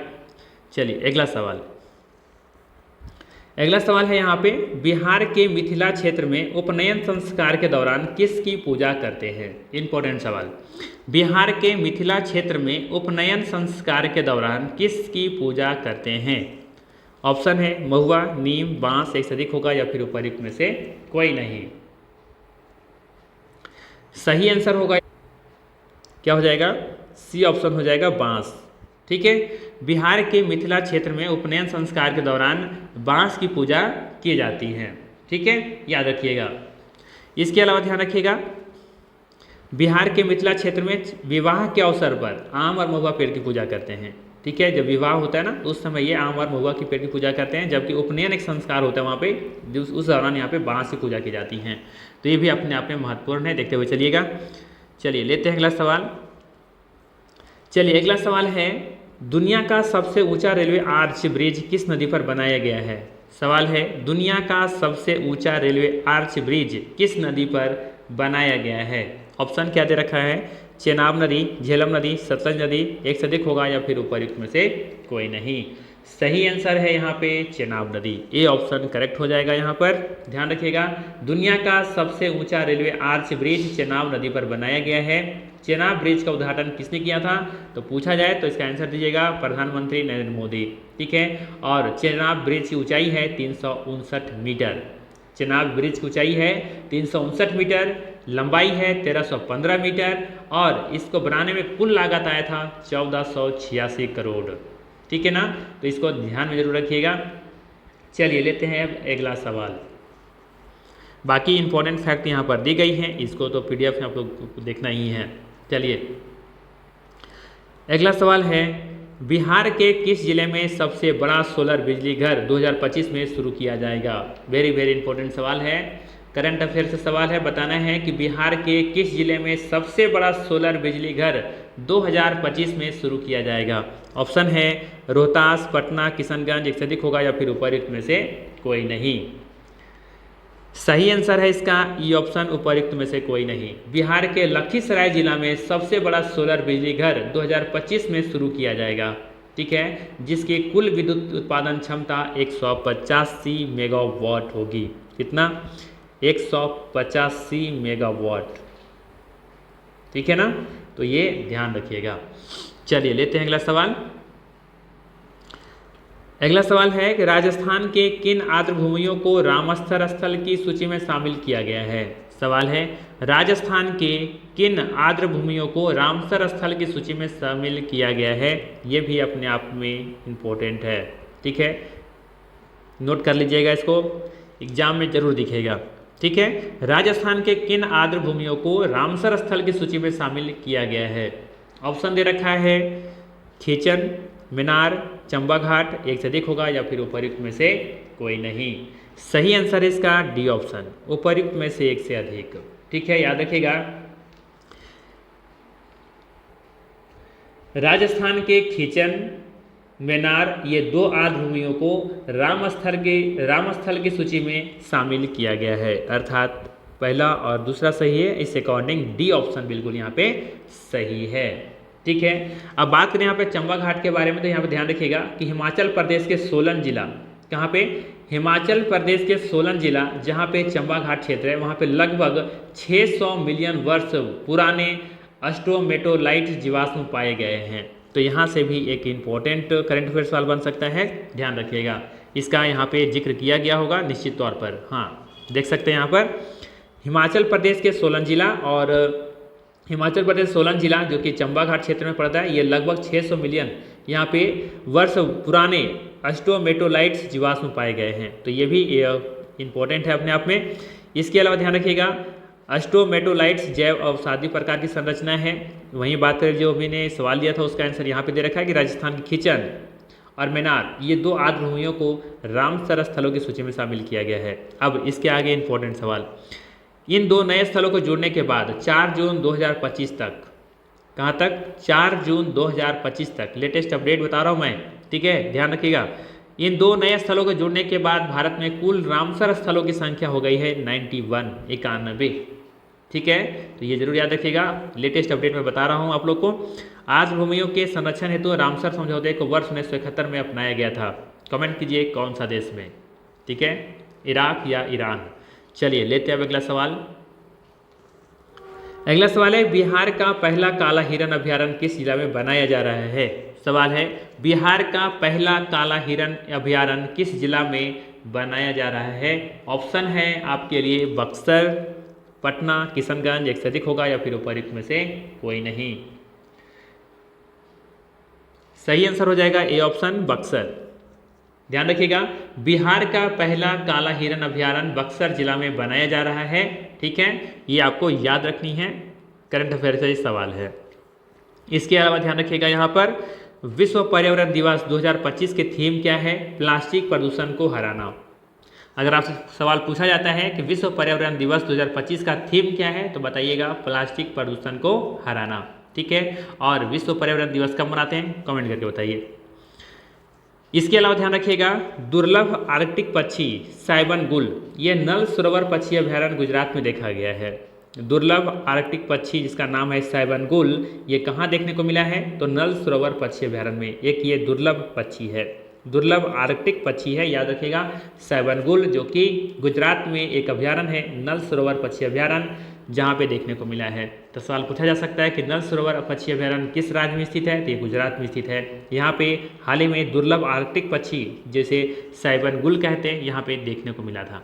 ठीक है, अब यहाँ पे महत्वपूर्ण दिवस जो कि एग्जाम में निश्चित तौर पर यहाँ से कुछ ना कुछ पूछा जा सकता है, जैसे कि विश्व दुग्ध दिवस 1 जून को मनाते हैं, अंतर्राष्ट्रीय आलू दिवस 30 मई को मनाते हैं, विश्व मृदा दिवस 5 दिसंबर को मनाते हैं और इसका थीम है मृदा जहाँ भोजन शुरू होता है। विश्व पृथ्वी दिवस 22 अप्रैल को मनाते हैं, आर्द्र भूमि दिवस 2 फरवरी को मनाते हैं, हमारे साझा भविष्य के लिए आर्द्र भूमि की रक्षा करना। ठीक है, इसका थीम है इस बार का। वहीं विश्व पर्यावरण दिवस 5 जून को मनाते हैं, इसका थीम प्लास्टिक प्रदूषण को हराना है। ठीक है, विश्व खाद्य संरक्षण दिवस 7 जून को मनाते हैं, इसका थीम है खाद्य संरक्षण क्रियाशील विज्ञान। वहीं विश्व पर्यावरण दिवस 8 जून को मनाते हैं, इसका थीम है आश्चर्य जो हमें बनाए रखता है उसे बनाए रखना। विश्व साइकिल दिवस 3 जून को मनाते हैं, विश्व जनसंख्या दिवस 11 जुलाई, ओजोन दिवस 16 सितंबर, विश्व युवा कौशल दिवस 15 जुलाई को मनाते हैं। देखिए अपने आप में ये सभी इंपॉर्टेंट है, सभी को जरूर याद करके जाइएगा एक बार। इसके अलावा यहाँ पर कुछ महत्वपूर्ण तथ्य दिए गए हैं। ठीक है, जैसे कि सबसे बड़ा द्वीप कौन सा है? ग्रीनलैंड है। सबसे बड़ा महाद्वीप एशिया है। सबसे छोटा महाद्वीप ऑस्ट्रेलिया है। सबसे लंबी सीमा वाला देश कनाडा है। सबसे छोटी सीमा साझा करने वाला देश जिब्राल्टर है। सबसे बड़ा और गहरा महासागर प्रशांत महासागर है। सर्वाधिक जनसंख्या वाला देश भारत है ना। सबसे बड़ा नगर क्षेत्रफल की दृष्टि से बात करें तो ये न्यूयॉर्क है, मेट्रोपोलियन नगर। ठीक है, सबसे बड़ी कार्यालयीय इमारत कौन सी है? तो पेंटागन है, जो कि यूएसए में है। और सबसे लंबा ब्रिज कैलिफोर्निया में है, सिकोया का ब्रिज, जिसे रेडवुड ब्रिज कहते हैं। इसके अलावा यहाँ पर कुछ नहरें दी गई हैं, किन्हें जोड़ता है यहाँ पर दी गई हैं। ठीक है, तो इसे देखते हुए आगे बढ़ते हैं। अगला सवाल क्वेश्चन नंबर 12 की तरफ। सवाल है रणथंभौर राष्ट्रीय उद्यान किस राज्य में स्थित है? सवाल है रणथंभौर राष्ट्रीय उद्यान किस राज्य में स्थित है? ऑप्शन है राजस्थान, मध्य प्रदेश, गुजरात, एक से अधिक होगा या फिर उपयुक्त में से कोई नहीं। सही आंसर है ए ऑप्शन, राजस्थान। ठीक है, ये सब सवाल हमने क्यों लिया, आइए जानकारी प्राप्त करते हैं यहाँ से। ठीक है, ये 12 नंबर लग रहा होगा कि आसान सवाल था, लेकिन यहाँ से VVI क्वेश्चन बन रहा है। क्यों बन रहा है आइए समझने का प्रयास करते हैं। ध्यान दीजिएगा, वाल्मीकि थापर, इसका नाम नोट कर लीजिए आप लोग। वाल्मीकि थापर नाम नोट कीजिएगा इनका। प्रसिद्ध वन्यजीव संरक्षणवादी और लेखक का 73 वर्ष की आयु में निधन हो गया है। ठीक है, वाल्मीकि थापर कौन थे? प्रसिद्ध वन्यजीव संरक्षणवादी और लेखक थे। इनका 73 वर्ष की उम्र में निधन हो गया है। ये बाघ के संरक्षण के लिए जाने जाते हैं। ठीक है, वाल्मीकि थापर बाघ के संरक्षण के लिए जाने जाते हैं और उन्होंने विशेष रूप से रणथंभौर राष्ट्रीय उद्यान में बाघों के संरक्षण पर काम किया था, इसीलिए हमने इस सवाल को यहाँ पे इंक्लूड किया था। ठीक है, तो आप देख सकते हैं कितना इंपॉर्टेंट सवाल है। वाल्मीकि थापर का नाम दिमाग में बैठा लीजिए। वाल्मीकि थापर कौन थे? बाघ संरक्षण के लिए जाने जाते थे और ये विशेष रूप से रणथंभौर राष्ट्रीय उद्यान में बाघों के संरक्षण पर काम किए थे। वाल्मीकि थापर थे कौन? तो ये वन्य जीव संरक्षणवादी थे और एक लेखक थे। ठीक है, इन्हें ध्यान दीजिएगा, वाल्मीकि थापर की लैंड ऑफ द टाइगर है ना, इनका एक डॉक्यूमेंट्री है, ये श्रृंखला का सबसे प्रसिद्ध माना जाता है। तो सवाल पूछा जा सकता है कि निम्नलिखित में से कौन सा वाल्मीकि थापर की एक सबसे प्रसिद्ध डॉक्यूमेंट्री है? तो ये है land of tiger. Land of tiger याद रखिएगा। ठीक है, तो गांठ बांध लीजिए वाल्मीकि थापर के बारे में, निश्चित तौर पर सवाल पूछने वाला है, देखिएगा। ठीक है, चलिए सवाल नंबर 13 है, निम्नलिखित में से कौन सा समुद्री जैव विविधता के दृष्टिकोण से दुनिया का सबसे समृद्ध क्षेत्र है, जिसमें ज्वारनदमुख, समुद्र तट, निकट तटीय पर्यावरण के जंगल, समुद्री घास, प्रवाह भित्तियाँ, नमक दलदल और मैंग्रोव के साथ 21 द्वीप शामिल हैं। ऑप्शन है मन्नार की खाड़ी biosphere reserve, Nanda Devi biosphere reserve, Sundarban biosphere reserve, एक से अधिक होगा या फिर प्रयुक्त में से कोई नहीं। सही आंसर है ए ऑप्शन, मन्नार की खाड़ी बायोस्फीयर रिजर्व। ठीक है। मन्नार की खाड़ी बायोस्फीयर रिजर्व समुद्री जैव विविधता के दृष्टिकोण से दुनिया का सबसे समृद्ध क्षेत्र है। इस जीवमंडल का क्षेत्र श्रीलंका से आगे भारत के दक्षिणी पूर्वी तट पर, ध्यान रखिएगा, 1,05,000 हेक्टेयर के क्षेत्र में फैला हुआ है। जीवमंडल आरक्षित क्षेत्र में 21 द्वीपों के साथ यहाँ पे नदमुखों, समुद्री शैवाल युक्त समुदाय, समुद्री घटक, समुद्री घास, प्रवाल भित्ति, खारे दलदल और मैग्रोवन यहाँ पे पाए जाते हैं। इसीलिए ए ऑप्शन यहाँ पे बिल्कुल ही करेक्ट हो जाएगा। ठीक है, चलिए लेते हैं क्वेश्चन नंबर 14। सवाल है, दुर्लभ आर्कटिक पक्षी साइबन गुल को कहाँ देखा गया? ऑप्शन है घाना पक्षी अभ्यारण्य, नल सरोवर पक्षी अभ्यारण्य, सुंदरवन, एक से अधिक होगा या फिर उपयुक्त में से कोई नहीं। शायद इसका आंसर हम पहले ही बता चुके हैं। सही आंसर हो जाएगा यहाँ पे नल सरोवर पक्षी अभ्यारण्य, और ये कहाँ है? तो ये गुजरात में है। ठीक है, तो इसका हम डिस्कस इसके बारे में पहले ही कर चुके हैं। बढ़ते हैं अगला सवाल की तरफ। क्वेश्चन नंबर है 15। किस प्रसिद्ध वन्यजीव संरक्षणवादी और लेखक का 73 वर्ष की आयु में निधन हो गया है? तो ये भी सवाल हम पहले कर चुके हैं। वाल्मीकि थापर, मेधा पाटेकर, सुंदरलाल बहुगुणा, एक से अधिक होगा या फिर उपयुक्त में से कोई नहीं। सही आंसर है वाल्मीकि थापर। और ये कौन थे? तो हमने पहले बता रखा है, ये बाघ संरक्षण के लिए जाने जाते हैं और ये संरक्षणवादी और ये लेखक थे ये। ठीक है, चलिए लेते हैं अगला सवाल। अगला सवाल है कि राष्ट्रीय हल्दी बोर्ड का मुख्यालय कहाँ स्थित है? सवाल है, राष्ट्रीय हल्दी बोर्ड का मुख्यालय कहाँ स्थित है? ऑप्शन है निजामाबाद तेलंगाना, बेगूसराय बिहार, हैदराबाद, एक से अधिक होगा या फिर उपयुक्त में से कोई नहीं। सही आंसर है यहाँ पर ए ऑप्शन, राष्ट्रीय हल्दी बोर्ड का मुख्यालय निजामाबाद तेलंगाना में स्थित है। ठीक है ना। इसके अलावा ध्यान रखिएगा, यहाँ पर राष्ट्रीय हल्दी बोर्ड का मुख्यालय निजामाबाद तेलंगाना में स्थित है। हल्दी का सबसे बड़ा उत्पादक, उपभोक्ता, निर्यातक देश भारत ही है। ठीक है, हल्दी को क्या कहा जाता है? Golden spice. वैश्विक हल्दी उत्पादन में भारत का योगदान कितना है? तो 70% है।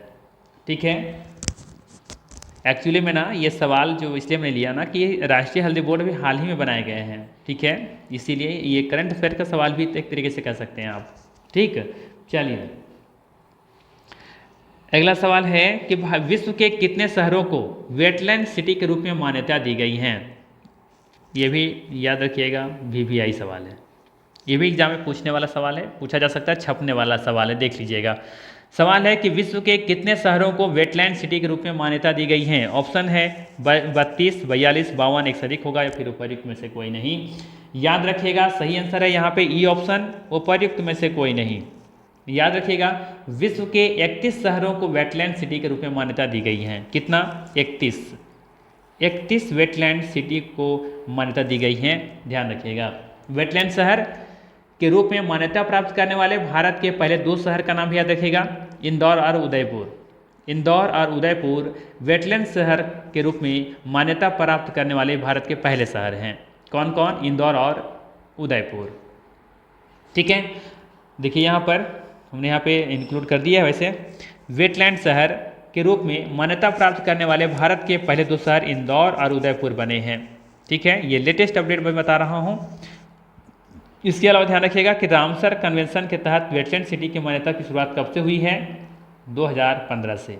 वो रामसर स्थल अलग है, याद रखिएगा, वो अलग है और ये अलग है। यहाँ पे ये बात हो रहा है वेटलैंड सिटी के बारे में। ठीक है, तो याद रखिएगा, रामसर कन्वेंशन के तहत वेटलैंड सिटी की मान्यता की शुरुआत 2015 से की गई है और इसमें देखेंगे पहले 2 शहर इंदौर और उदयपुर बने हैं। अब लेते हैं अगला सवाल। सवाल है कि निम्नलिखित में से किस ग्रह के चारों ओर छल्ले हैं? बताना है कि किस ग्रह के चारों ओर छल्ले हैं। ऑप्शन है बृहस्पति, शनि, मंगल, एक से अधिक होगा या फिर उपयुक्त में से कोई नहीं। तो शायद इसका आंसर दिख गया होगा, है ना। आपकी आंखें अगर तेज हैं तो आंसर दिख गया होगा। सही आंसर होगा यहाँ पे डी ऑप्शन, है ना। यहाँ पे आप देख सकते हैं कि बृहस्पति, शनि और यूरेनस के चारों ओर के छल्ले हैं। ये छल्ले विभिन्न पदार्थों के असंख्य छोटे छोटे पिंडों से बनी पट्टियाँ हैं। पृथ्वी से इन छल्लों को शक्तिशाली दूरबीन की सहायता से आप इसे देख सकते हैं। ठीक है, तो इसका ए सही है और बी सही है, अर्थात ऑप्शन डी सही है। ठीक है, इसके अलावा ध्यान रखिएगा कि धूमकेतु सूर्य के चारों ओर चक्कर लगाते हैं। ग्रह, क्षुद्रग्रह, धूमकेतु, उल्काएं संयुक्त रूप से सौरमंडल के भाग हैं। ये जरूर याद रखिएगा, पूछा जाता है एग्जाम में कि निम्नलिखित में से कौन से सौरमंडल के भाग नहीं हैं। तो जो है उसको याद रख लीजिए। ठीक है, इसे उल्का है, धूमकेतु, क्षुद्र ग्रह है और ग्रह हैं, ये सभी सौरमंडल के भाग हैं। अब पूछा जाए आपसे तारा, क्या तारा सौरमंडल का भाग है? जी नहीं, तारा सौरमंडल का भाग नहीं है। ठीक है, वहीं बात करें बुध और शुक्र ग्रह का कोई उपग्रह नहीं है, याद रखना है, पूछा जाता है कि किसका उपग्रह नहीं है, तो ये बुध और शुक्र का कोई भी उपग्रह नहीं है। फोबोस और डिमोस ये मंगल ग्रह के उपग्रह हैं और ये सौरमंडल का सबसे छोटा उपग्रह भी है, फोबोस और डिमोस। सौरमंडल का सबसे चमकीला तथा सबसे गर्म ग्रह शुक्र ग्रह है, इसे शाम का तारा, सुबह का तारा भी कहते हैं। क्षुद्र ग्रह सूर्य के चारों ओर मंगल और बृहस्पति के मध्य चक्कर लगाते हैं। ठीक है, एस्ट्रॉयड जो होते हैं ना ये क्षुद्र ग्रह, ये सूर्य के चारों ओर मंगल और बृहस्पति के मध्य चक्कर लगाते हैं। ठीक है, वहीं बात करें सुपरनोवा एक विस्फोटक तारा है। ठीक है, इसके अलावा यहाँ पे कुछ इंपॉर्टेंट फैक्ट दी गई हैं, पॉइंट दी गई हैं, जैसे कि आकार के अनुसार ग्रहों का अवरोही क्रम, तो सबसे बड़ा कौन सा ग्रह है? बृहस्पति, फिर शनि, अरुण, वरुण, फिर पृथ्वी, शुक्र, मंगल और फिर बुध। ये सभी का याद करने का हमने ट्रिक पहले बता रखा है। ठीक है, घनत्व के अनुसार बात करें तो सबसे ज़्यादा घनत्व किसका है? पृथ्वी का, फिर बुध का, फिर शुक्र का, फिर मंगल, वरुण, बृहस्पति, अरुण और फिर शनि। क्योंकि सभी जो है ना, आप देखेंगे कि सभी जो यहाँ से देखेंगे 1 2 3 4 ये सभी जो है बाह्य ग्रह हैं, और बाह्य ग्रह जो है गैसीय ग्रह हैं। तो गैसीय ग्रह होने के कारण ये सभी इनके घनत्व बहुत कम हैं, जबकि जो आंतरिक ग्रह हैं, जो 4 ग्रह दिख रहे हैं, ये सभी चट्टानों से, सैलों से मिलकर बने हैं, इसलिए इनका घनत्व अधिक है। ठीक, अब आगे है आंतरिक या पार्थिव ग्रह किन्हें कहा जाता है? तो आंतरिक ग्रह बुध, शुक्र, पृथ्वी, मंगल कहा जाता है, जबकि बाह्य जो ग्रह हैं ये बृहस्पति, शनि और अरुण, वरुण को कहा जाता है। सूर्य से दूरी के अनुसार ग्रहों का अवरोही क्रम बुध, शुक्र, पृथ्वी, मंगल, बृहस्पति, शनि, अरुण और फिर वरुण। ठीक है, तो ये क्रम से ही है। बुध के बाद आपको छोड़ना है बृहस्पति, लेना है शुक्र, फिर पृथ्वी लेना है, फिर मंगल शुरू करना है, मंगल के बुध छोड़ना है, बृहस्पति लेना है, फिर शुक्र छोड़ना है, शनि लेना है, फिर अरुण, वरुण लेना है, तो क्रम याद हो जाएगा। फिर सूर्य के परिक्रमण वेग के अनुसार ग्रहों का अवरोही क्रम कौन कौन सा है? सबसे बड़ा देखें बुध, फिर शुक्र, पृथ्वी, मंगल, बृहस्पति, शनि और अरुण, वरुण, है ना। तो सूर्य के परिक्रमण वेग के अनुसार बताना है कि यहाँ पे अवरोही क्रम में लगाई गई हैं। तो सबसे अधिक तेजी गति से कौन पूरा कर लेता है? तो बुध करता है। सबसे ज़्यादा समय कौन लेता है? तो वरुण लेता है। ये बातें हैं यहाँ पर। ये देखिए यहाँ पर ये क्षुद्र ग्रह की बात हो रही थी, जो कि मंगल और बृहस्पति के बीच में है, ये एस्ट्रॉयड। ठीक है, और यहाँ से इसको और जूम करके आप देखेंगे तो बहुत कुछ यहाँ पे देखने को मिल सकता है। ठीक है, जैसे कि बुध ग्रह है तो ये सूर्य के चारों ओर एक परिक्रमा करने में 88 दिन लगाता है। ठीक है, और अपने अक्ष पर घूर्णन करने में 59 दिन लगाता है। तो यहाँ पे एक एक करके अच्छे तरीके से आप इसे रीड कर सकते हैं। ठीक है, चलिए देखते हैं अब अगला सवाल। अगला सवाल है कि बिहार के किस जिला में करेल केवाल मिट्टी की प्रधानता पाई जाती है? सवाल है बिहार के किस जिला में करेल केवाल मिट्टी की प्रधानता पाई जाती है? ऑप्शन दे रखा है गया, रोहतास, किशनगंज, एक से अधिक होगा या फिर उपर्युक्त में से कोई नहीं। तो जल्दी से कमेंट करके बता सकते हैं आप लोग इसका आंसर क्या होगा। तो इसका सही आंसर हो जाएगा यहाँ पे डी ऑप्शन, उपर्युक्त में से एक से अधिक। गया और रोहतास में आप देखेंगे कि करेल केवाल मिट्टी की प्रधानता पाई जाती है।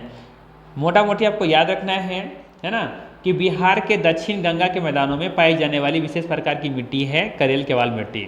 अर्थात बिहार के दक्षिण गंगा के मैदानों में करेल केवाल मिट्टी की प्रधानता देखने को मिलती है। जैसे अगर हम मान लेते हैं ये हमारा बिहार है, तो बिहार के बीच से गंगा निकली है ना, तो ये दक्षिण वाला पार्ट देखेंगे तो लगभग इस एरिया में आपको एक विशेष प्रकार की मिट्टी देखने को मिलेगी, जिसे हम लोग कहते हैं करेल केवाल मिट्टी। तो अब देखें किशनगंज कहाँ पे? लगभग इधर है, जहाँ पे सर्वाधिक वर्षा भी होती है।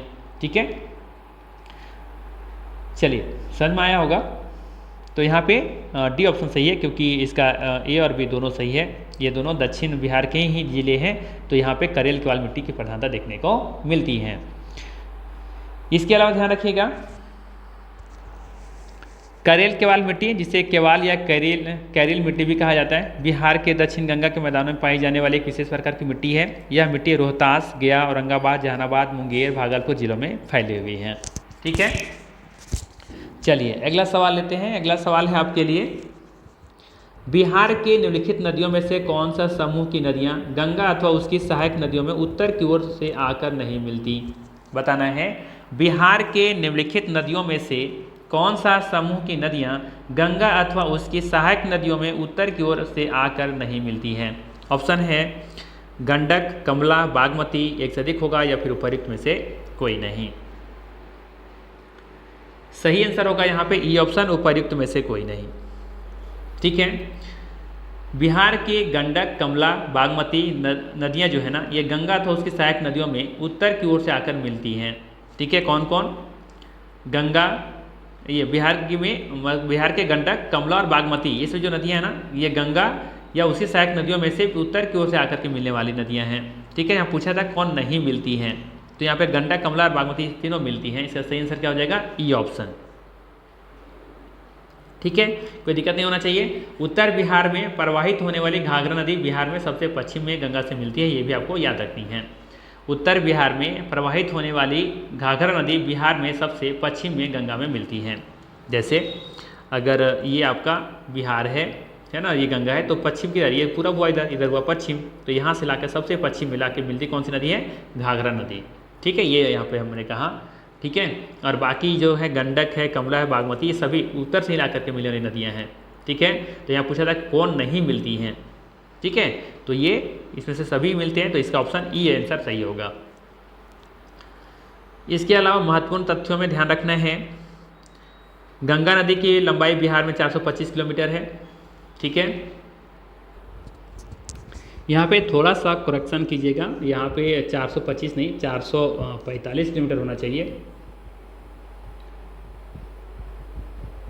ठीक है, गंगा नदी की लंबाई बिहार में 445 किलोमीटर है। ठीक है, वहीं बात करें बिहार में सर्वाधिक लंबाई किसकी है, किस ज़िले में पड़ती है, तो आपको याद रखना है पटना, जहाँ पे देखेंगे 99 किलोमीटर की सीमा बनता है वहाँ पे। ठीक है, चलिए लेते हैं अगला पॉइंट। अगला पॉइंट है कि बिहार में गंगा की उत्तरी सहायक नदियों में कौन कौन सी है, तो यहाँ पे देखें सबसे लंबी नदी कौन सी नदी है, ये कोसी नदी, और घाघरा नदी बिहार के सारण जिला में प्रवेश करती हैं। उत्तर बिहार का घाघरा नदी बिहार में सबसे पश्चिम में गंगा में मिलती है, जो पहले ही बता चुके हैं।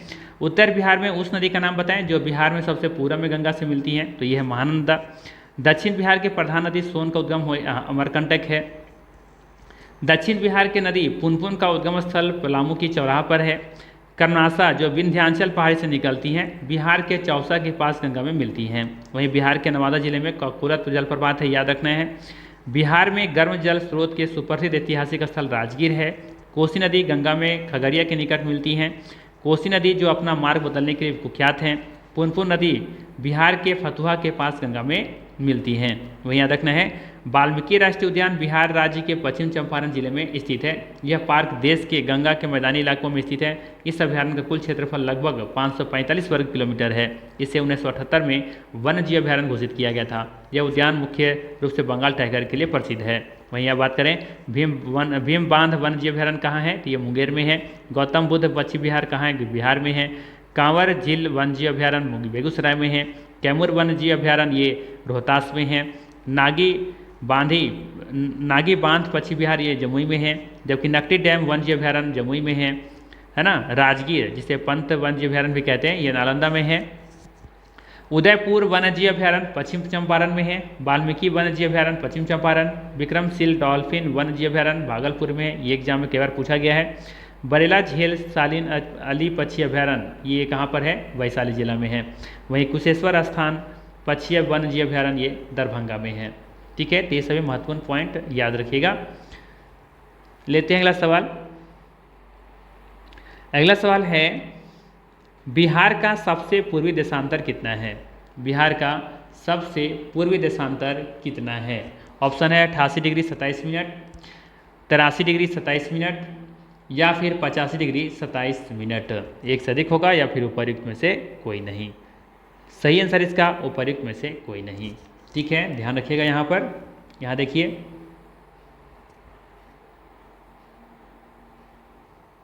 पूछा गया था सबसे पूर्वी देशांतर, तो ये है आपका 88 degree 19 minute 17 minute 88 degree 17 minute 40 second.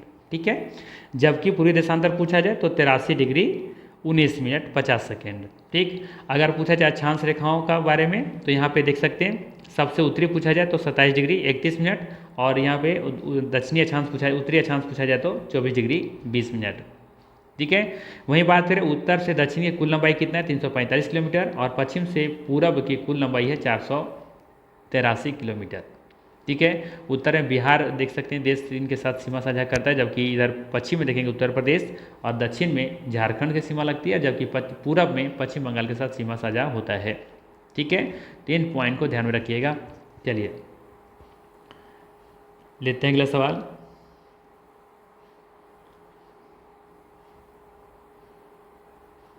चलिए अगला सवाल है, निम्नलिखित में से कौन सही सुमेलित नहीं है। बताना है निम्नलिखित में से कौन सा सही सुमेलित नहीं है। ऑप्शन है कर्क रेखा 47 डिग्री उत्तरी अक्षांश, मकर रेखा 47 डिग्री दक्षिणी अक्षांश, उत्तरी ध्रुवीय वृत्त 66.5 डिग्री उत्तरी अक्षांश।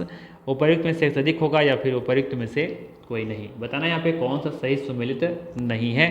सही आंसर हो जाएगा इसका ये ऑप्शन, उपर्युक्त में से कोई नहीं। सभी यहाँ पे देखेंगे कि सही सुमेलित है। ठीक है, ध्यान रखिएगा यहाँ पे कुछ महत्वपूर्ण अक्षांशों को याद रखना होता है। जैसे अगर ये हमारा ग्लोब है, पृथ्वी का एक नमूना है,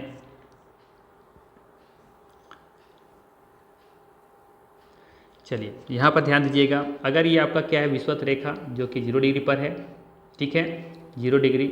इसके उत्तर में जाएंगे, उत्तर में यहाँ पे देखने को मिलेगा कर्क रेखा, कर्क रेखा जो कि 27 डिग्री पर है। कितना, 27 डिग्री, इसे बोलते हैं कर्क रेखा। इसी तरह से नीचे आएंगे आप, विषुवत रेखा के नीचे 27 डिग्री आएंगे तो ये क्या कहलाएगा, ये भी कहलाएगा 27 डिग्री। ठीक है, मकर रेखा।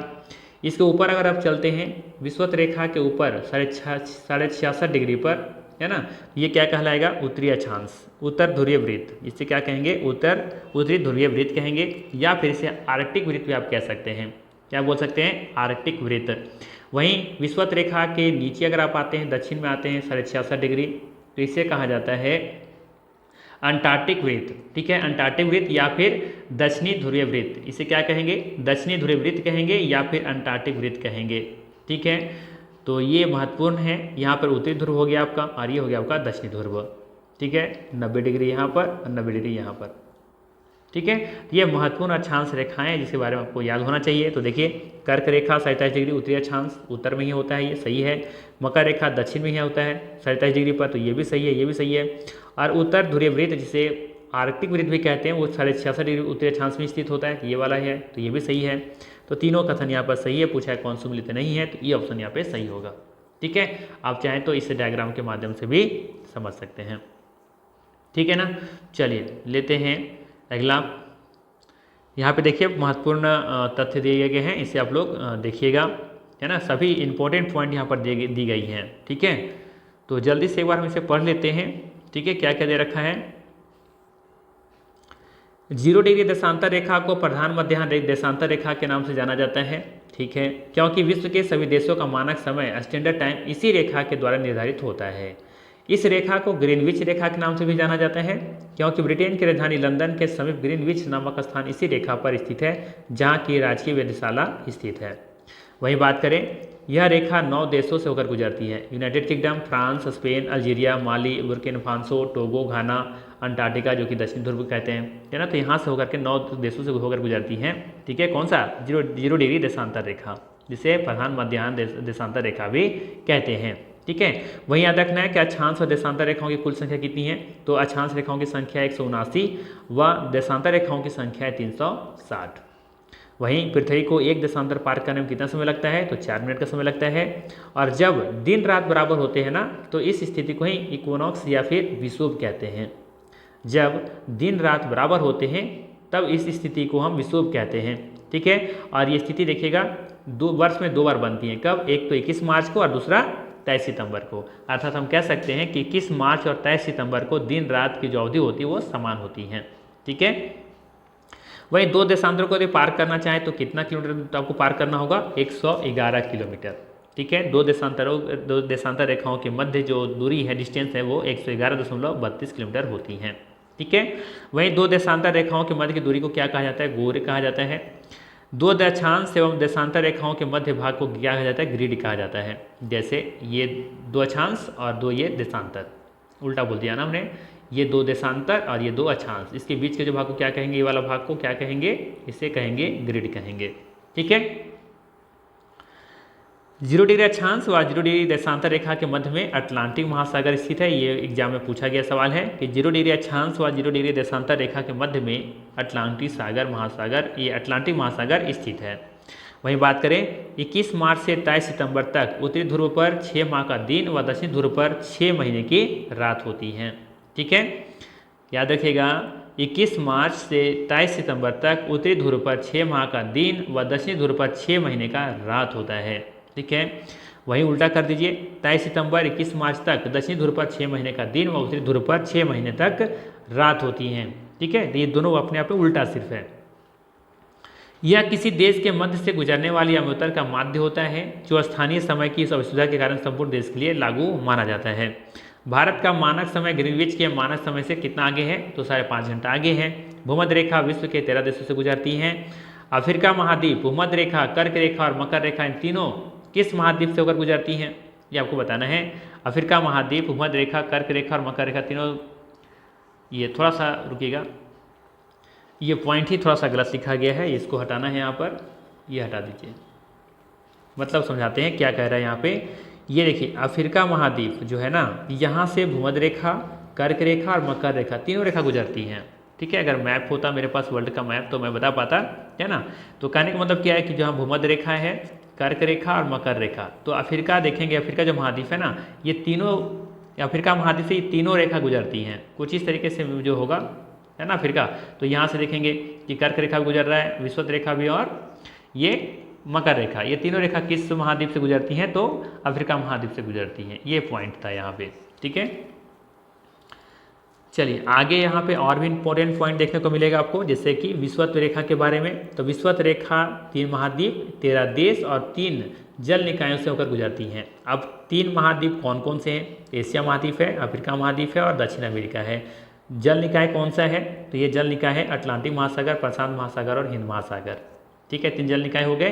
13 देश कौन कौन से हैं? तो यहाँ पर देख सकते हैं एशिया के 1, 2, 3 देश, अफ्रीका का 1, 2, 3, 4, 5, 6, 7, 8 देश। इस तरीके से आप यहाँ पे अलग अलग सब बहुत अच्छे तरीके से अलग अलग किया हुआ है, सेपरेट किया हुआ है, ताकि समझने थोड़ा सा आसानी हो। ठीक है, तो ये देखते हुए चलिएगा। जैसे कि प्रधान मध्याह्न रेखा पर स्थित कौन कौन से देश हैं? तो प्रधान मध्याह्न रेखा पर 3 महाद्वीप हैं, 8 देश हैं और 6 जल निकाय हैं। ठीक है, अब कौन कौन सा यहाँ पे महाद्वीप है? तो यूरोप महाद्वीप, अफ्रीका महाद्वीप, अंटार्कटिक महाद्वीप और यहाँ जल निकाय कौन कौन से यहाँ दिया हुआ है। वहीं बात करें कर्क रेखा के बारे में, तो कर्क रेखा से देखेंगे 3 महाद्वीप, 18 देश और 6 जल निकाय से होकर गुजरती हैं। ठीक है, वहीं मकर रेखा सब देखेंगे तो मकर रेखा पर 3 महाद्वीप, 10 देश और 3 जल निकाय से होकर गुजरती हैं। तो यहाँ पर एक थोड़ा सा देखिएगा कि कॉमन क्या है, कि चाहे विषुवत हो, चाहे प्रधान मध्याह्न रेखा हो, चाहे कर्क रेखा हो, चाहे आपका मकर रेखा हो, सभी से 3-3 महाद्वीप गुजरे हुए हैं। 3 महाद्वीप देखिए, यहाँ भी 3 महाद्वीप देखने को मिलेगा, 3 महाद्वीप यहाँ भी है ना, और 3 महाद्वीप यहाँ भी है। तो ये कॉमन है। ठीक है, हाँ महाद्वीप अलग अलग हैं, लेकिन 3 ही मतलब कि 3 मतलब कह सकते हैं कि तीनों वहाँ से गुजरे हुए हैं, कर्क रेखा, मकर रेखा और विषुवत रेखा। गलती की है हम यहाँ पे मैप भी इंक्लूड नहीं किए, मैप से समझाते तो शायद ज़्यादा समझ में आता कि हम कहना क्या चाह रहे थे। खैर लेते हैं अगला सवाल, इतना आप लोग इंटेलिजेंट हैं, समझ जाइएगा कि हम कहना क्या चाह रहे थे।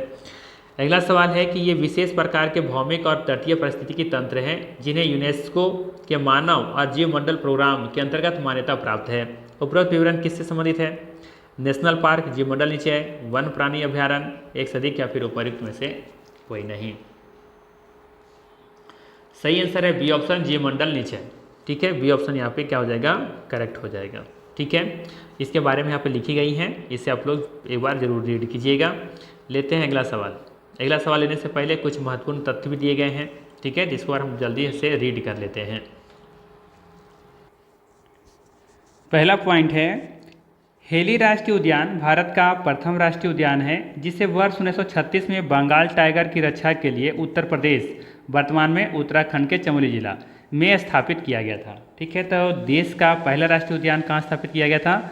ये स्थापित किया गया था उत्तर प्रदेश में। वर्तमान में कहाँ है ये? उत्तराखंड के चमोली जिला में। कब किया गया था? 1936 में। ठीक है, किसके लिए किया गया था? तो बंगाल टाइगर की रक्षा के लिए। ठीक, अगला पॉइंट है, भारत में सबसे पहला बायोस्फीयर रिजर्व नीलगिरी में 1986 में स्थापित किया गया था। वर्तमान में इसे जिम कॉर्बेट राष्ट्रीय उद्यान के नाम से जाना जाता है। यह देश का प्रथम बाघ आरक्षित क्षेत्र है जो कि 1973 में से स्थापित किया गया था। यह देश का प्रथम बाघ आरक्षित क्षेत्र है, ठीक है। ये वन्य जीव संरक्षण अधिनियम 1972 में आया था, ठीक। दम्फा टाइगर रिजर्व मिजोरम में स्थित है। वहीं बात करें बांधवगढ़ राष्ट्रीय उद्यान के बारे में तो ये मध्य प्रदेश में है। भारत का सबसे बड़ा संग्रहालय कहाँ है तो देहरादून में है। सरिस्का, रणथंभौर और बाघ के लिए सुरक्षित स्थान है। यह दोनों अभ्यारण्य कहाँ है तो ये राजस्थान में है। वहीं बात करें कांजीरंगा नेशनल पार्क के बारे में तो ये असम में है और ये एक सींग वाले गैंडे के लिए प्रसिद्ध है। वहीं बात करें बांदीपुर राष्ट्रीय उद्यान के बारे में तो ये कर्नाटक में स्थित है। वहीं बात करें नेपाल में स्थित चितवन राष्ट्रीय उद्यान के बारे में तो ये भारत के वाल्मीकि राष्ट्रीय उद्यान का एक विस्तार है, यहाँ पे हिस्सा कह सकते हैं। भारत में पहला, माफ़ कीजिएगा, भारत में जंगली गधा कच्छ के रन में पाए जाते हैं।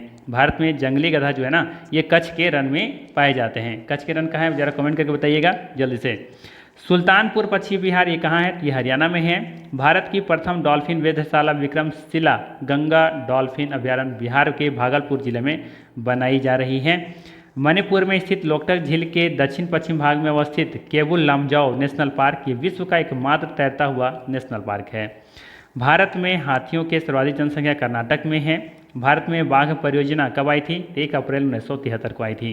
केदारनाथ वन्यजीव अभ्यारण्य उत्तराखंड के चमोली और रुद्रप्रयाग जिले में स्थित है। याद रखिएगा, केदारनाथ वन्यजीव अभ्यारण्य उत्तराखंड के चमोली और रुद्रप्रयाग जिले में स्थित है। चलिए अब लेते हैं अगला सवाल। अगला सवाल है आपके लिए, प्रायद्वीपीय भारत की निम्नलिखित में से कौन सी नदी अरब सागर में नहीं मिलती। सवाल है प्रायद्वीपीय भारत की निम्नलिखित में से कौन सी नदी अरब सागर में नहीं मिलती हैं। ऑप्शन है पेरियार, कावेरी, नर्मदा, एक से अधिक होगा या फिर उपयुक्त में से कोई नहीं। चलिए इसका कमेंट करके आंसर बता सकते हैं जल्दी से। सही आंसर हो जाएगा यहाँ पे, ध्यान रखिएगा, ऑप्शन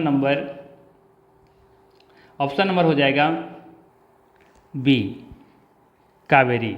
ठीक है, प्रायद्वीपीय भारत के निम्नलिखित में से कौन सी नदी अरब सागर में नहीं मिलती हैं तो ये कावेरी नदी ये अरब सागर में नहीं मिलती हैं, ये मिलती हैं बंगाल की खाड़ी में। जबकि पेरियार और नर्मदा ये दोनों नदी कहाँ मिलती हैं अरब सागर में जाकर के मिलती हैं। तो बी ऑप्शन यहाँ पे करेक्ट होगा। ध्यान दीजिएगा, भारत की प्रायद्वीपीय नदियों में से कुछ पूरब की ओर कुछ पश्चिम की ओर प्रवाहित होती हैं, जिनमें से महानदी गोदावरी, कृष्णा, कावेरी पूरब की ओर प्रवाहित होती हैं और जाकर के बंगाल की खाड़ी में गिरती हैं। जबकि नर्मदा तथा ताप्ती नदी ये पश्चिम की ओर प्रवाहित होती हुई ये बंगाल की खाड़ी में ये अरब सागर में जाकर के मिलती हैं।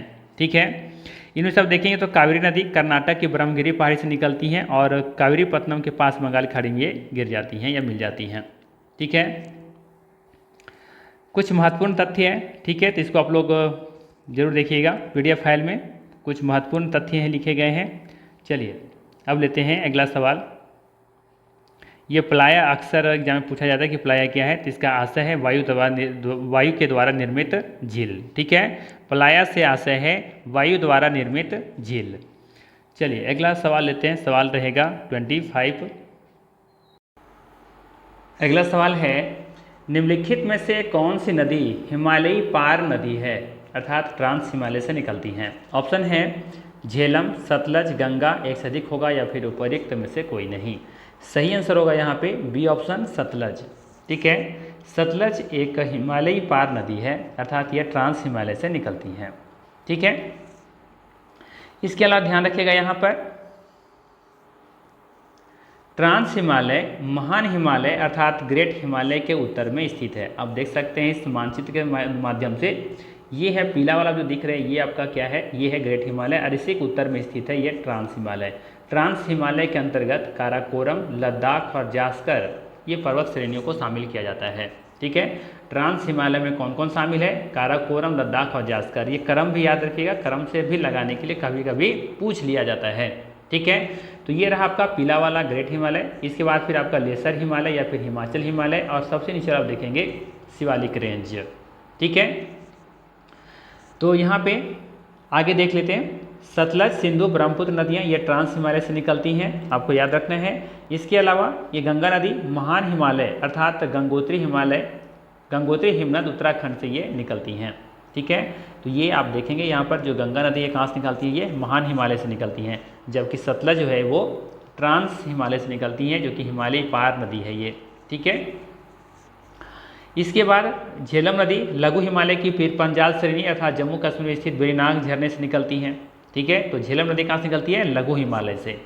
ठीक है, गंगा नदी कहाँ से निकलती है? महान हिमालय से। जबकि सतलज, सिंधु, ब्रह्मपुत्र नदियाँ ये सभी ट्रांस हिमालय से निकलती हैं और ये हिमालय पार नदी कहलाती है क्योंकि ये हिमालय का हिस्सा नहीं है, ये ट्रांस हिमालय का हिस्सा है। ठीक है, तो काराकोरम, लद्दाख, जास्कर ये तीनों जरूर याद रखिएगा। चलिए आगे पॉइंट देख लेते हैं। रावी नदी लघु हिमालय की धौलाधर श्रेणी अर्थात हिमाचल प्रदेश में रोहतांग दर्रे के निकट से निकलती हैं। वहीं कश्मीर में पहलगाम, जहाँ पर अभी हाल ही में आतंकी हमला हुआ था, है ना, तो ये लिद्दर नदी के किनारे बसा हुआ है। ठीक है, तो ये भी पॉइंट याद रखिएगा। इसके अलावा यहाँ पर है भारत की प्रमुख झीलें संबंधित राज्य, जैसे कि वेमनाड है, पेरियार है, अष्टमुडी है, ये सब कहाँ है? केरल में स्थित है। चिल्का उड़ीसा में है, पुलिकट तमिलनाडु आंध्र प्रदेश के बॉर्डर पर स्थित है।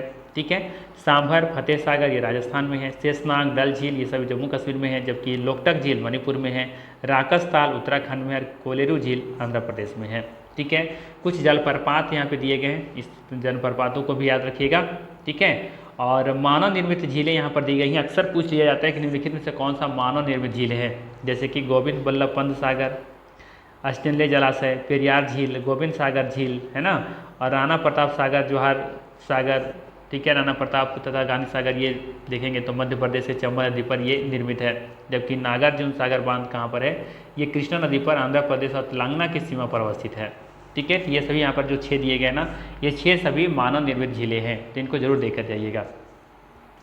इस बात ध्यान रखिएगा कि चौड़ाई के दृष्टि से भारत का सबसे बड़ा जलप्रपात जोग या गरसोपा है। आयतन की दृष्टि से शिव समुद्रम तथा ऊंचाई की दृष्टि से कुंचिकल जलप्रपात है।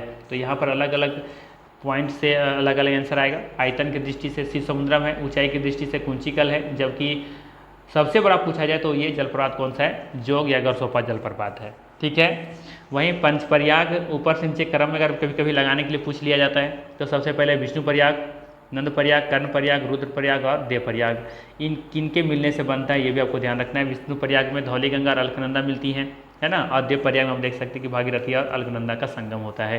ठीक है, चलिए लेते हैं अगला सवाल। अगला सवाल है निम्नलिखित में से कौन सी मिश्रित खेती की प्रमुख विशेषता है? बताना है कि निम्नलिखित में से कौन सी मिश्रित खेती की प्रमुख विशेषता है। पहला है नकदी और खाद्य दोनों शस्यों की साथ साथ खेती, 2 या 2 से अधिक शस्यों को एक ही खेत में उगाना, या फिर पशुपालन और शस्य उत्पादन को एक साथ करना, एक से अधिक होगा या फिर उपरोक्त में से कोई नहीं।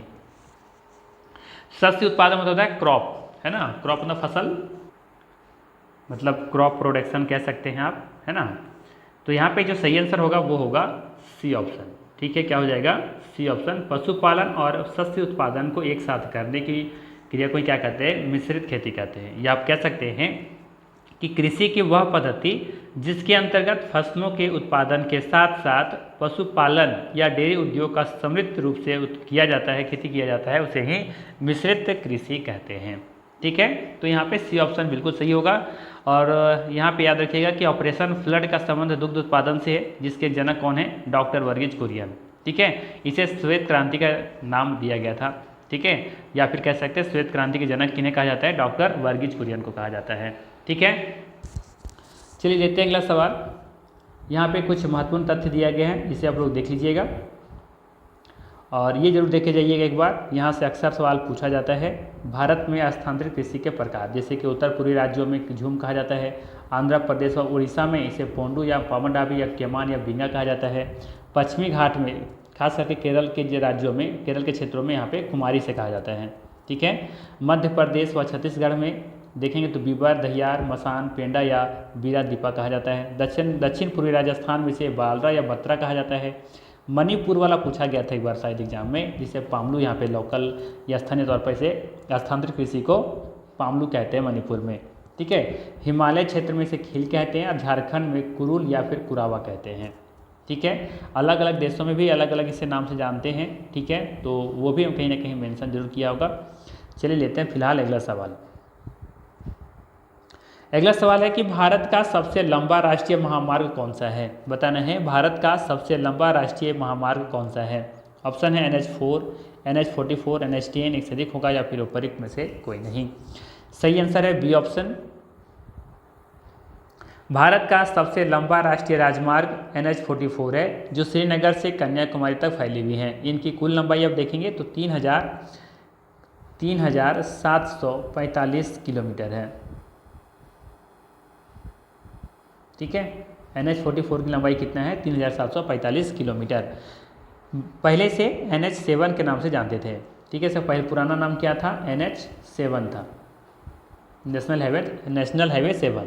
ठीक है, तो पूर्व में इसे NH7 के नाम से जानते थे और ये सबसे लंबा राष्ट्रीय राजमार्ग था, है ना। इसको वर्तमान में हम लोग NH44 के नाम से जानते हैं। ठीक है, चलिए अगला पॉइंट लेते हैं। इसके अलावा यहाँ पे और भी कुछ पॉइंट दिया गया है, इसे आप लोग PDF में जरूर रीड कीजिएगा। यहाँ पे और भी महत्वपूर्ण तथ्य दिए गए हैं। ठीक है, इसको भी देखते चलिएगा। ये मेरे हिसाब से इम्पोर्टेंट हो सकता है एग्जाम की दृष्टि से। पश्चिमी घाट के बंदरगाह और पूर्वी घाट के बंदरगाह। ठीक है, तो कांडला कहाँ है? गुजरात में है और यह एक ज्वारीय बंदरगाह है। वहीं बात करें नौसेना सेवा के बारे में, ये महाराष्ट्र में है। जवाहरलाल नेहरू बंदरगाह इसका पुराना नाम था। ठीक है, पुराना नहीं, नया नाम होगा। और भारत का ये सबसे बड़ा कृत्रिम बंदरगाह है। वहीं बात करें मरवा गाँव जो कि गोवा में है, ये ज्वारी नदी के ज्वारनद मुख पर स्थित प्राकृतिक बंदरगाह है। न्यू मंगलौर जो कि कर्नाटका में है, ये कुद्रेमुखी के लौह इसका यहाँ से निर्यात किया जाता है। वहीं बात करें कोची जो कि केरल में है, वेवनाद कयाल के मुहाने पर अवस्थित ये प्राकृतिक बंदरगाह है। तो पश्चिमी घाट के कुछ प्रमुख ये बंदरगाह हैं और ये है आपका पूर्वी घाट का कुछ प्रमुख बंदरगाह, जैसे कि कोलकाता हल्दिया पोर्ट जो कि पश्चिम बंगाल में है, या हुगली नदी के मुहाने पर स्थित है। इसे डायमंड हार्बर भी कहा जाता है। ठीक है, डायमंड हार्बर कहा जाता है, इसे याद रखिएगा। वहीं पारादीप उड़ीसा में है, यह महानदी के मुहाने पर स्थित है। वहीं बात करें विशाखापट्टनम, यह आंध्र प्रदेश में है और यह प्राकृतिक बंदरगाह है। एन्नौर है ना, ये जो कि तमिलनाडु में है, यह कंप्यूटरीकृत बंदरगाह है। ठीक है, चेन्नई जो कि तमिलनाडु में है, यह कृत्रिम एवं सबसे पुराना बंदरगाह है। ठीक है, तूतीकोरिन जो कि तमिलनाडु में है, यह एक खुला बंदरगाह है। ठीक, तो ये पूर्वी घाट के कुछ महत्वपूर्ण बंदरगाह हैं और उसके कुछ महत्वपूर्ण इधर फैक्ट्स भी दिए गए हैं जो आप लोग को देखते हुए चलना है। ठीक है, चलिए लेते हैं अगला सवाल। अगला सवाल है, भारत निम्न में से किस देश में चाबहार बंदरगाह बना रहा है? सवाल है, भारत निम्न में से किस देश में चाबहार बंदरगाह बना रहा है? ऑप्शन है इराक, ओमान, ईरान एक से अधिक होगा या फिर उपरोक्त में से कोई नहीं। सही आंसर है इसका सी ऑप्शन, ईरान। चाबहार बंदरगाह ईरान के दक्षिण पूर्वी तट पर सिस्तान बलूचिस्तान प्रांत में ओमान की खाड़ी के तट पर स्थित है और 23 मई 2016 को भारत, ईरान व अफगानिस्तान के मध्य इस बंदरगाह को लेकर के समझौता किया गया था। ठीक है, तो भारत निम्न से किस देश में चाबहार बंदरगाह बना रहा है? तो इसमें ईरान इसका सही आंसर है। भारत, पाकिस्तान, ईरान इसमें शामिल है। ठीक है, चलिए लेते हैं अगला सवाल। अगला सवाल है यहाँ पर आपके लिए, गारो, खासी और जयंतिया जनजातियाँ मुख्यतः कहाँ पाई जाती हैं? ऑप्शन है मेघालय, नागालैंड, मिजोरम एक से अधिक होगा या फिर उपरोक्त में से कोई नहीं। आसान सा सवाल है, सही आंसर हो जाएगा इसका सी ऑप्शन, मेघालय। ठीक है, याद रखना है गारो, खासी तथा जयंतिया पहाड़ियाँ मेघालय राज्य में स्थित हैं। इन्हीं पहाड़ियों के नाम पर यहाँ की जनजातियों के नाम दिया गया है।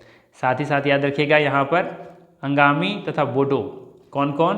अंगामी, एक तो याद रखिएगा अंगामी और दूसरा है आपका बोडो। ये दोनों भी यहाँ की पर स्थानीय जनजाति के नाम हैं। ठीक है, ये दोनों का नाम याद रखिएगा, अंगामी और बोडो।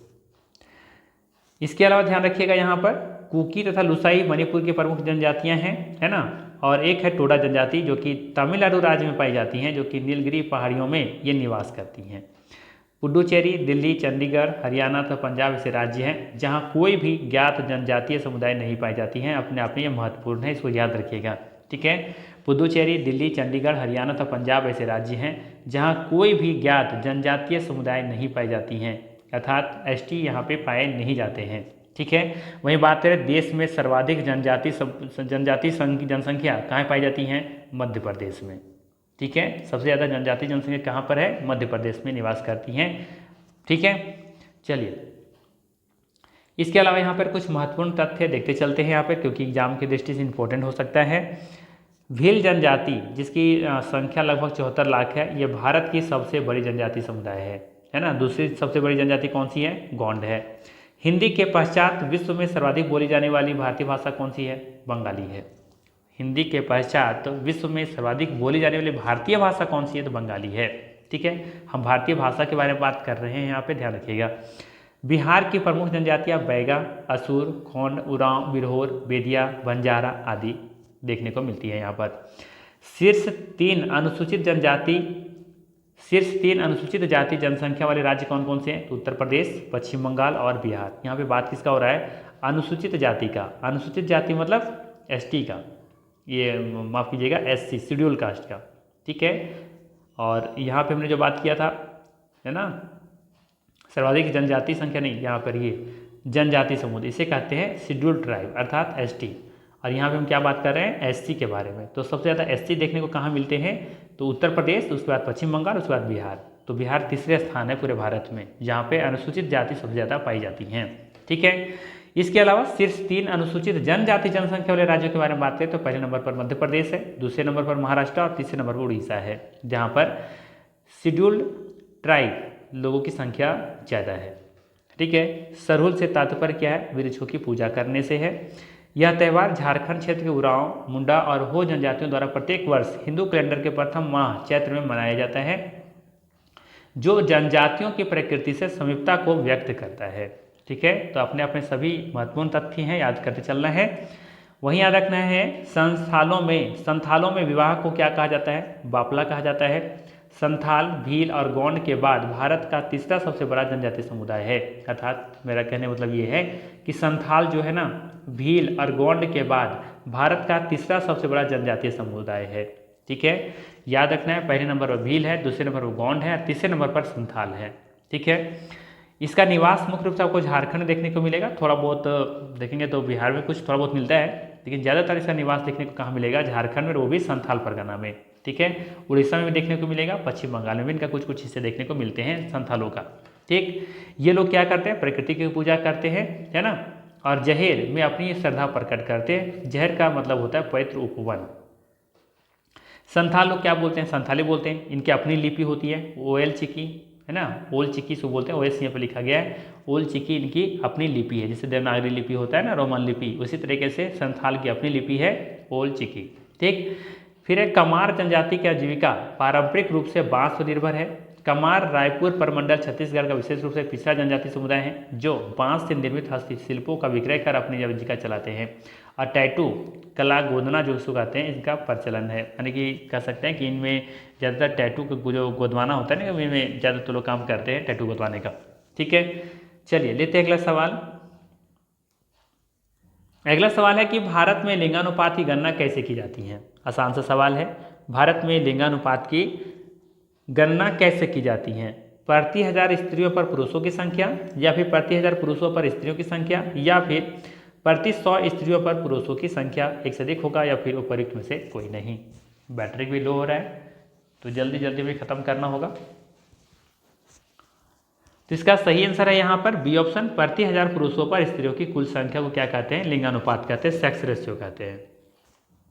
ठीक है, भारत में लिंगानुपात की गणना प्रति 1000 पुरुषों पर स्त्रियों की संख्या के आधार पर की जाती हैं। ठीक है, अगर मान लेते हैं अगर 1000 पुरुष है ना, तो 1000 पुरुष अगर हम काउंट कर रहे हैं तो वहाँ पर उसमें मान लेते हैं कि 982 महिलाएँ हैं।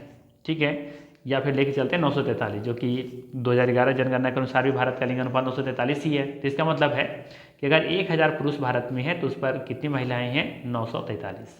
ठीक है, तो 1000 पुरुषों पर कितनी महिलाएं हैं, इसे को ही कहा जाता है लिंगानुपात। तो बी ऑप्शन यहाँ पे करेक्ट होगा। ठीक है, तो ये भी ध्यान देते चलिएगा कि 2011 की जनगणना के अनुसार भारत का लिंगानुपात कितना है? 943 है। ठीक है, इसके अलावा ध्यान रखिएगा कि जनसंख्या घनत्व से तात्पर्य होता है प्रति वर्ग किलोमीटर क्षेत्र में रहने वाले लोगों की संख्या। अगर जनसंख्या घनत्व पूछ लिया जाए कि क्या है, तो याद रखना है जनसंख्या घनत्व का मतलब होता है, जैसे मान लेते हैं कि ये हमारा रहा 1 वर्ग किलोमीटर। ठीक है, 1 वर्ग किलोमीटर, इसमें कितने लोग निवास करते हैं? ठीक है, जैसे मान लेते हैं कि इसमें 1106 लोग निवास करते हैं। ठीक है, 1106 लोग निवास करते हैं 1 वर्ग किलोमीटर के एरिया में। ठीक है, तो इसे क्या कहा जाएगा यहाँ पर कि यहाँ की जनसंख्या घनत्व 1106 व्यक्ति प्रति वर्ग किलोमीटर है। ठीक है, और 1106 व्यक्ति प्रति वर्ग किलोमीटर किसका जनसंख्या घनत्व है, ये बिहार का है। ठीक है, जो कि सर्वाधिक भी है। ठीक है, तो बिहार का सबसे ज़्यादा सर्वाधिक घनत्व देखने को मिलता है पूरे भारत में। दूसरे नंबर पर पश्चिम बंगाल है। ठीक है, और अगर एवरेज देखा जाए कि भारत की जनगणना 2011 के अनुसार जनसंख्या घनत्व कितना है भारत का, तो 382 है। 382 का मतलब कि 1 वर्ग किलोमीटर में औसतन 382 लोग रहते हैं। ठीक है, सबसे कम पूछा जाए तो अरुणाचल प्रदेश का, जहाँ पे मात्र 17 व्यक्ति प्रति वर्ग किलोमीटर लोग रहते हैं। ठीक है, चलिए अब लेते हैं अगला सवाल। केंद्र शासित प्रदेश में सबसे ज़्यादा बिहार का हो दिल्ली का होगा। ठीक है, चलिए यहाँ पे कुछ महत्वपूर्ण तथ्य जहाँ से एग्जाम में पूछा जा सकता है, जैसे कि वर्ष 1911-21 के दशक में भारत की जनसंख्या में ऋणात्मक वृद्धि दर्ज की गई थी। ठीक है, 1911 में जनगणना हुआ होगा और फिर 1921 में हुआ होगा, 10 साल के अंतराल पे होता है। तो यहाँ पे जनसंख्या में ऋणात्मक वृद्धि दर्ज की गई थी। ठीक है, भारत में प्रथम जनगणना अंग्रेज वायसराय लॉर्ड मेयो के कार्यकाल में 1872 में हुई थी, जिसमें भारत की जनसंख्या कितनी थी, 25 करोड़। 1881 ईस्वी से लॉर्ड रिपन के काल से प्रत्येक 10 वर्ष पर जनगणना कराई जाती है। ठीक है, तो यहाँ से रेगुलर हो रहा है, कंटिन्यू हो रहा है। शुरुआत किसने किया था, तो लॉर्ड मेयो ने करवाया था। ठीक है, प्रत्येक 10 साल पर नियमित रूप से कब से हो रहा है, तो ये 1881 से हो रहा है, रिपन के टाइम के समय से। ठीक है, WC ब्लाउडेन है ना, ये प्रथम जनगणना आयुक्त भी थे, ये भी आप याद रख सकते हैं। वर्ष 1951 की जनगणना स्वतंत्रता के पश्चात भारत की ये 7वीं जनगणना थी। जब भारत आज़ाद हुआ और जब जनगणना हुई थी तो ये आज़ाद भारत की कह सकते हैं कि मतलब 7वीं जनगणना थी ये, है ना। जब कंटिन्यू होना शुरू हुआ तब से लेकर के 7वीं जनगणना थी ये। इस प्रकार 2011 की जनगणना कितने हो जाएगा, ये 15वीं जनगणना। भारतीय जनसंख्या के इतिहास में 1951 से लेकर के 1961 की अवधि में सर्वाधिक वृद्धि हुई, क्योंकि इस अवधि में मृत्यु दर में कमी आई तथा जन्म दर में वृद्धि हुई थी। ठीक है, जनगणना 2011 के अनुसार औसत शिशु लिंगानुपात कितना है, 919 है। भारत में हरियाणा का लिंगानुपात सबसे कम है, यहाँ पे मात्र 877 है, जबकि सबसे अधिक शिशु लिंगानुपात केरल में है 1084। जनगणना 2011 के अनुसार राजस्थान में पुरुष साक्षरता कितनी है, 79.2% है तथा महिला साक्षरता 52% है। ऐसा क्यों हम कह रहे हैं, यहाँ पर क्यों जरूरी है पढ़ना, क्योंकि यहाँ पे देखेंगे कि स्त्री पुरुष के जो साक्षरता के जो है ना अंतराल, मध्य में अंतराल जो है वो सबसे यहाँ पे अधिक है। ठीक है, अर्थात कह सकते हैं कि पुरुष यहाँ पे ज़्यादा पढ़े लिखे हैं और महिला यहाँ पर कम पढ़ी लिखी हैं, तो दोनों का जो गैप है, अंतराल है, वो यहाँ पे सर्वाधिक है। कहाँ पे, ये राजस्थान में। ठीक है, तो ये आपको याद रखते हुए चलना है। अगर पूछा जाए कि किस राज्य में स्त्री पुरुष साक्षरता के मध्य अंतराल सबसे अधिक है, तो इसका आंसर होगा राजस्थान।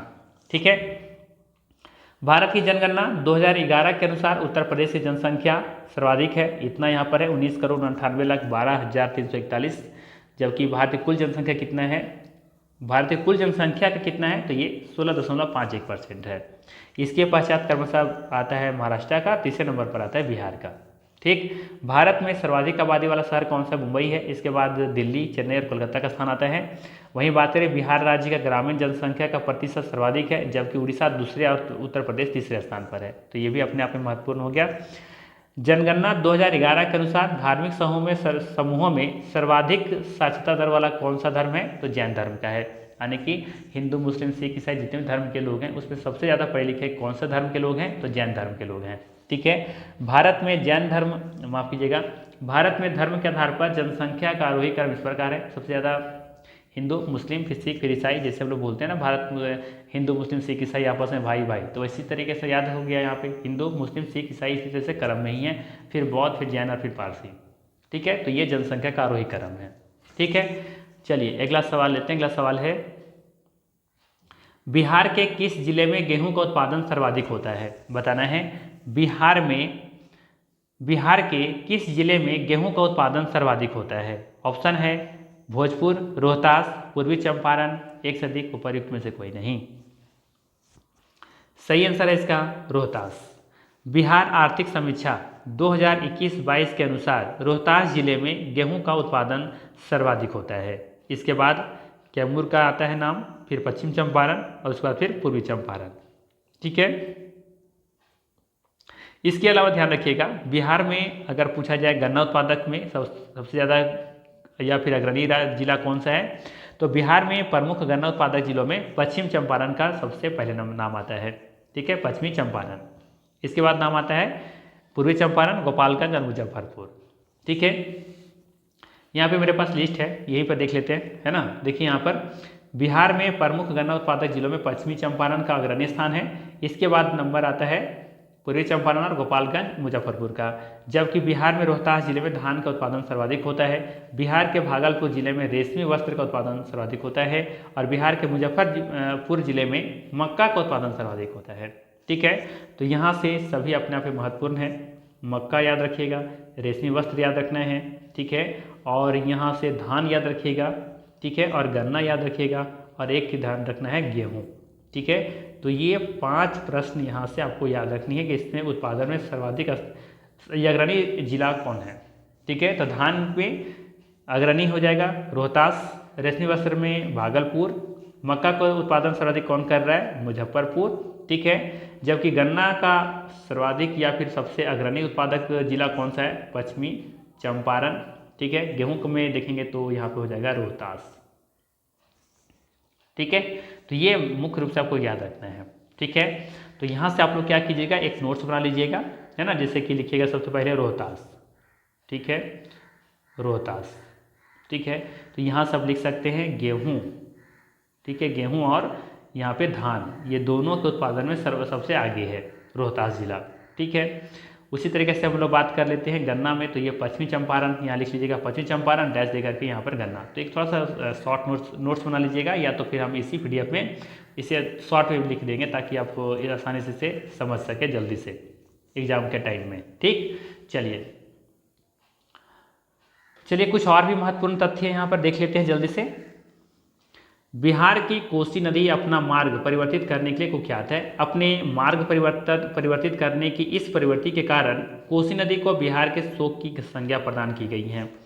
बिहार सरकार ने सिंचाई के लिए पर्याप्त बिजली की कमी के समाधान के रूप में वर्ष 2008 में सौर सिंचाई के लिए एक योजना बिहार सौर ऊर्जा सिंचाई योजना शुरू किया था। ठीक है, राज्य रेशम संस्थान और कृषि विश्वविद्यालय भागलपुर शहर में स्थित है। अगर आपसे पूछे कि राज्य रेशम संस्थान और कृषि विश्वविद्यालय बिहार में कहाँ स्थित है, तो ये भागलपुर में स्थित है।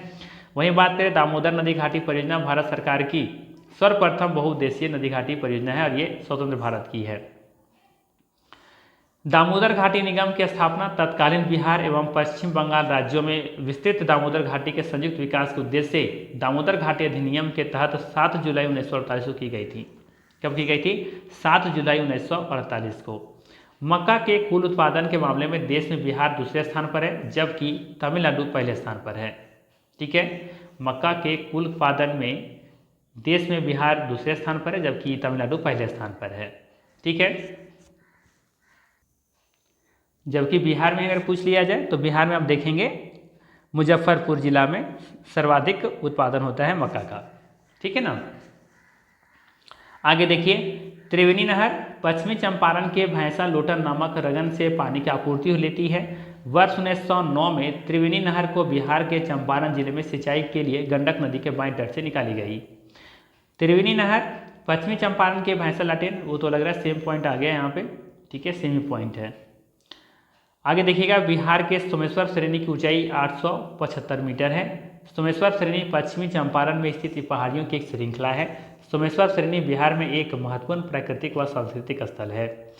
बिहार में सर्वाधिक वर्षा वाला जिला कौन सा है? किशनगंज है, जहां पर औसत वर्षा लगभग 2200 मिलीमीटर होता है, अर्थात 220 सेंटीमीटर। न्यूनतम वर्षा वाला जिला राज्य के दक्षिण एवं पश्चिम में स्थित है। ये जिले कौन कौन से हैं? कैमूर, रोहतास, गया, औरंगाबाद में, है ना। पटना जिले में औसत वर्षा कितना होता है यहाँ पर? तो 1150 मिलीमीटर होता है। ठीक है, 14 फरवरी 2020 को बिहार सरकार के पर्यावरण एवं वन विभाग के द्वारा पटना में प्यार का पौधा अभियान शुरू किया था। ये एग्जाम में पूछा गया सवाल है, ध्यान रखिएगा। ठीक है, चलिए अगला सवाल है, बिहार के निम्नलिखित जिलों को उत्तर से दक्षिण दिशा में व्यवस्थित करें। कैसे करना है व्यवस्थित? उत्तर से दक्षिण दिशा में। ठीक है, तो पहला है हमारे पास कौन सा, शिवहर है, वैशाली है, नालंदा है, नवादा है। ठीक है, तो चलिए बताइए इसका सही आंसर क्या होना चाहिए, ABCDE।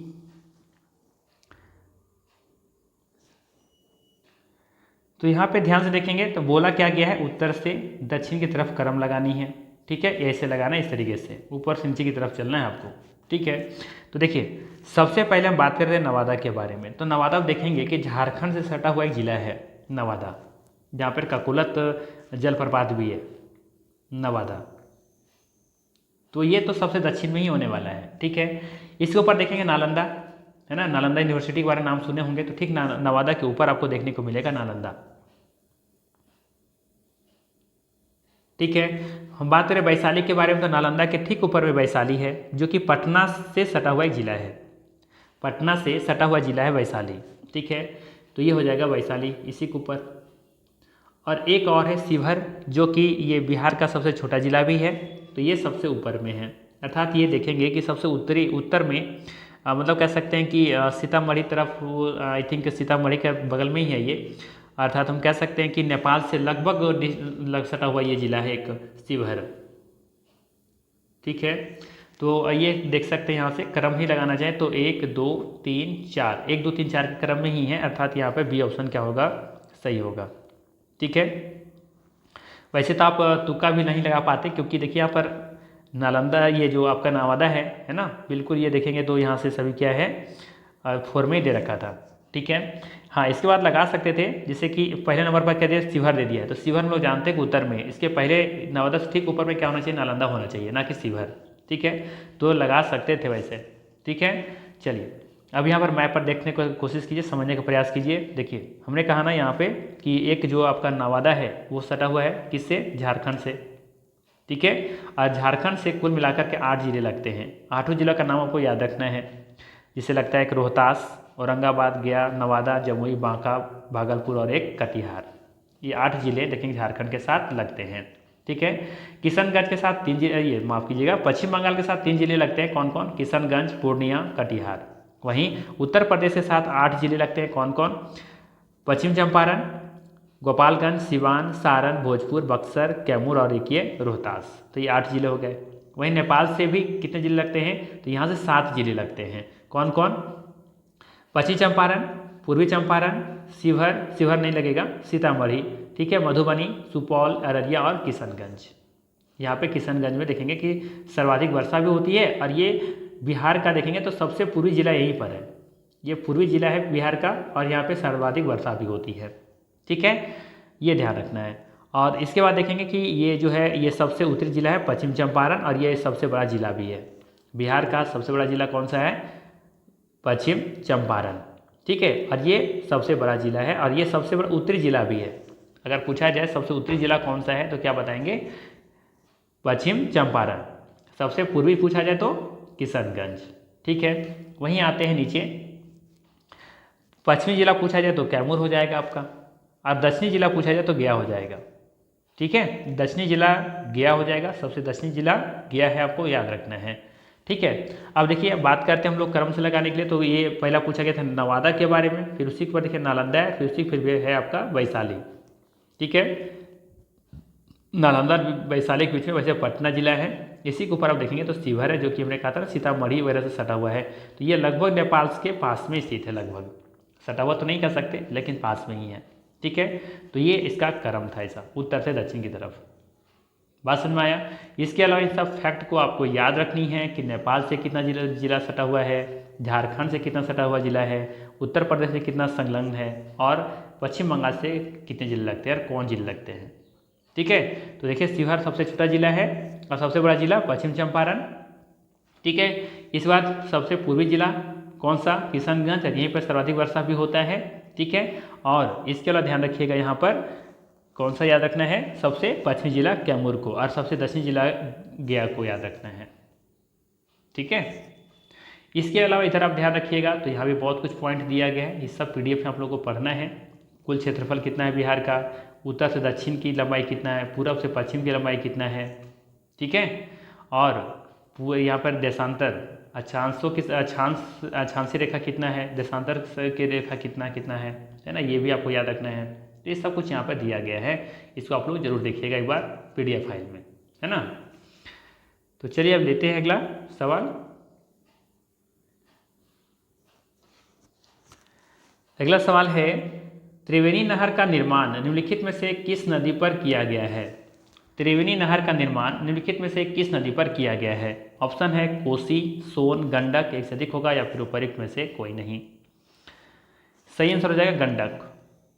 त्रिवेणी नहर का निर्माण गंडक नदी पर किया गया है। ठीक है, त्रिवेणी नहर का निर्माण 1909 ईस्वी में प्रारंभ किया गया था। ठीक है, यह गंडक नदी से निकलती हैं त्रिवेणी नहर। गंडक को नारायणी नदी भी कहा जाता है और ये एग्जाम में पूछा गया है। गंडक नदी को इसे नारायणी नदी भी कहा जाता है और एग्जाम में ये पूछा गया सवाल है, ये भी याद रखिएगा, नारायणी नदी। ठीक है, इसका निर्माण सिंचाई के उद्देश्य से चंपारण जिले में किया गया था। ठीक है, इसके द्वारा नेपाल, उत्तर प्रदेश तथा बिहार के क्षेत्र जो होते हैं लाभान्वित होते हैं, फायदा इनको मिलता है। किनको नेपाल, उत्तर प्रदेश और बिहार। ठीक है, किससे, त्रिवेणी नहर से। कहाँ से निकाली गई है, गंडक से। गंडक का दूसरा नाम क्या है, नारायणी नदी है। ठीक है, इसका निर्माण कब किया गया था, इसका निर्माण 1909 में प्रारंभ किया गया था। ठीक है ना।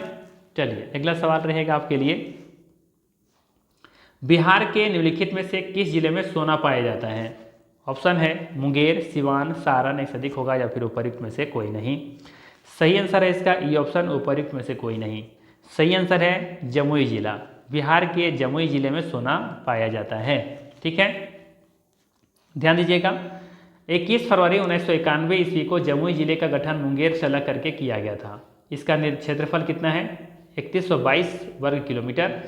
वर्ष 2021 में यहाँ देश का सबसे बड़ा सोने का भंडार मिला है। जमुई जिले के सोनो प्रखंड के करमटिया इलाके में यह भंडार है। भारतीय भूवैज्ञानिक सर्वेक्षण के सर्वे के अनुसार जमुई जिले में 37.6 टन खनिज युक्त एस्क समेत लगभग 222.88 मिलियन टन सोने का यहाँ पे भंडार है। ठीक है, तीन सही फैक्ट को याद रखते हुए लेते हैं अगला सवाल। सवाल है, निम्नलिखित में से कौन सा राष्ट्रीय उद्यान या वन्यजीव अभयारण्य बिहार में स्थित है। बताना है कि निम्नलिखित में से कौन सा राष्ट्रीय उद्यान या वन्यजीव अभयारण्य बिहार में स्थित है। पहला ऑप्शन है वाल्मीकि राष्ट्रीय उद्यान, गजनेर वन्यजीव अभयारण्य, भीम बांध वन्यजीव अभयारण्य, एक से अधिक होगा या फिर उपरोक्त में से कोई नहीं। सही आंसर होगा यहाँ पर डी ऑप्शन, उपरोक्त में से एक से अधिक। वाल्मीकि राष्ट्रीय उद्यान तथा भीम बांध वन्यजीव अभयारण्य बिहार जिले में स्थित है। ठीक है, वहीं बात करें गजनेर वन्यजीव अभयारण्य के बारे में तो ये राजस्थान में स्थित है। ठीक है, तो यहाँ पे देखिएगा ध्यान से, तो वाल्मीकि और भीम बांध ये दोनों वन्यजीव अभयारण्य कहाँ स्थित हैं, बिहार में स्थित है। आप लोग कमेंट करके बताइए कि वाल्मीकि राष्ट्रीय उद्यान किस जिला में है और भीम बांध वन्यजीव अभयारण्य किस जिला में स्थित है। ठीक है, बाकी गजनेर वन्यजीव अभयारण्य ये राजस्थान में स्थित है। ठीक है, इसके अलावा कुछ महत्वपूर्ण तथ्य देखते हुए चलते हैं। भारत की कुल जनसंख्या के सापेक्ष बिहार की जनसंख्या का प्रतिशत कितना है, 8.58% है। बिहार की कुल आबादी याद रखना है कितना है यहाँ पर, इकाई, दाई, सैकड़ा, हजार, 10,000, लाख, 10 लाख, करोड़, 10 करोड़, अर्थात 10 करोड़ 40,99,452 है। ठीक है, सच्चिदानंद सिन्हा को आधुनिक बिहार का निर्माता माना जाता है। भोजपुरी की पहली फिल्म कौन थी, गंगा मैया तोहरे पियरी चढ़ेबो। ठीक है, ये 1963 में रिलीज हुई थी। इसके अलावा ध्यान रखिएगा, RL सिंह के वर्गीकरण स्कीम के अनुसार बिहार राज्य उपाद्र संक्रमण कालीन जलवायु प्रदेश में शामिल किया जाता है। इसे संशोधित उपोष्ण कटिबंधीय जलवायु भी कहते हैं। इसके अलावा ध्यान रखिएगा, बिहार के पूर्वी भाग में आर्द्र और पश्चिमी भाग में अर्धशुष्क जलवायु पाई जाती हैं। RL सिन्हा ने भारत को 4 वृहद, 28 मध्यम, 67 प्रथम क्रम, 112 द्वितीय क्रम और 484 तृतीय क्रम के जलवायु प्रदेशों में विभाजित किया है RL सिंह ने। ठीक है, इसके अलावा ध्यान रखिएगा, बिहार के दरभंगा जिले में प्रथम तैरता हुआ सौर ऊर्जा संयंत्र बनाया गया है। ठीक है ना, बिहार के दरभंगा जिले में प्रथम तैरता हुआ सौर ऊर्जा संयंत्र बनाया गया है। इस प्लांट में नीचे मछली पालन और ऊपर बिजली उत्पादन किया जा रहा है। इसकी क्षमता लगभग 2 मेगावाट है। बिहार में मुजफ्फरपुर की शाही लीची, भागलपुर की कतरनी चावल, तसर सिल्क, जर्दालू आम, मगही पान, सृजनी साड़ी, मधुबनी पेंटिंग तथा मिथिला मखाना, ये सभी यहाँ पर, इन सभी को यहाँ बिहार में जीआईटी टैग प्राप्त हुआ है। ठीक है, तो इन सब का नाम याद रखना है, चाहे शाही लीची हो, भागलपुर की कतरनी चावल हो, तस्तर सिल्क हो, जर्दालू आम हो, मगही पान हो, है ना, ये सृजनी साड़ी हो, मधुबनी पेंटिंग हो, और या फिर मिथिला मखाना हो, इन सभी को जीआई टैग प्राप्त हुआ है, मिला हुआ है। जीआई टैग एक ऐसी स्थिति है जो किसी विशेष क्षेत्र से संबंधित उत्पाद को दी जाती है। छोटा नागपुर के पठारी क्षेत्रों में निवास करने वाली मुंडा और संथाल जनजातियों के लोग कदम और महुआ वृक्ष की पूजा करते हैं। याद रखिएगा, छोटा नागपुर के पठारी क्षेत्रों में निवास करने वाले मुंडा और संथाल जनजाति के लोग कदम और महुआ वृक्षों की पूजा करते हैं। सरहुल त्यौहार संथाल जनजाति द्वारा मनाए जाने वाला एक प्रमुख त्यौहार है, पहले ही बता चुके हैं। चलिए लेते हैं अगला सवाल। अगला सवाल है, भारत की 2011 की जनगणना के अनुसार बिहार की कुल महिला साक्षरता दर क्या थी? ऑप्शन है 52.89%, 63.68%, 53.65%, एक से अधिक होगा, या फिर उपयुक्त में से कोई नहीं। सही आंसर हो जाएगा उपयुक्त में से कोई नहीं। वर्ष 2011 के जनगणना के आंकड़ों के अनुसार बिहार राज्य की कुल महिला साक्षरता दर 51.5% थी। ठीक है, जबकि पुरुष साक्षरता दर यहाँ पर 71.2% थी। ठीक है, औसतन देखा जाए यहाँ पर तो दोनों को जोड़ करके 2 से डिवाइड कर दीजिएगा तो निकल करके आएगा 61.80%। तो यहाँ पे कह सकते हैं कि बिहार राज्य की कुल साक्षरता दर 61.80% थी। ठीक है, चलिए आगे देखते हैं। इसके अलावा तो आप लोग को पता होगा ही कि सर्वाधिक साक्षरता दर वाले राज्य या केंद्र शासित प्रदेश कौन सा है? केरल है ना, ये 94% अपडेट कर दीजिएगा, ये 99% चला गया होगा। ठीक है, और भारत की साक्षरता दर कितनी है? तो ये 74.04% है, ये जनगणना 2011 के अनुसार है। ठीक है, चलिए अगला सवाल है, नर्मदा बचाओ आंदोलन एक गैर सरकारी संगठन है। ठीक है, नर्मदा बचाओ आंदोलन एक गैर सरकारी संगठन है जो शुरू की गई थी किनके द्वारा? जनजातीय लोगों के द्वारा, किसानों के द्वारा, पर्यावरणविदों के द्वारा, एक से अधिक होगा, या फिर उपयुक्त में से कोई नहीं।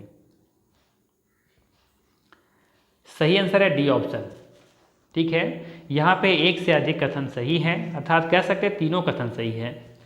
नर्मदा बचाओ आंदोलन एक गैर सरकारी संगठन है जो जनजातीय लोगों के द्वारा, किसानों के द्वारा और पर्यावरणविदों के द्वारा शुरू की गई थी। ठीक है, तो यहाँ पे तीनों सही होगा, ध्यान रखिएगा, इंपॉर्टेंट सवाल है एग्जाम की दृष्टि से। नर्मदा बचाओ आंदोलन एक गैर सरकारी संगठन एनजीओ है जो जनजातीय लोगों, किसानों, पर्यावरणविदों और मानवाधिकार कार्यकर्ताओं को गुजरात में नर्मदा नदी पर सरदार सरोवर बांध के विरोध में ये लामबंद करता है।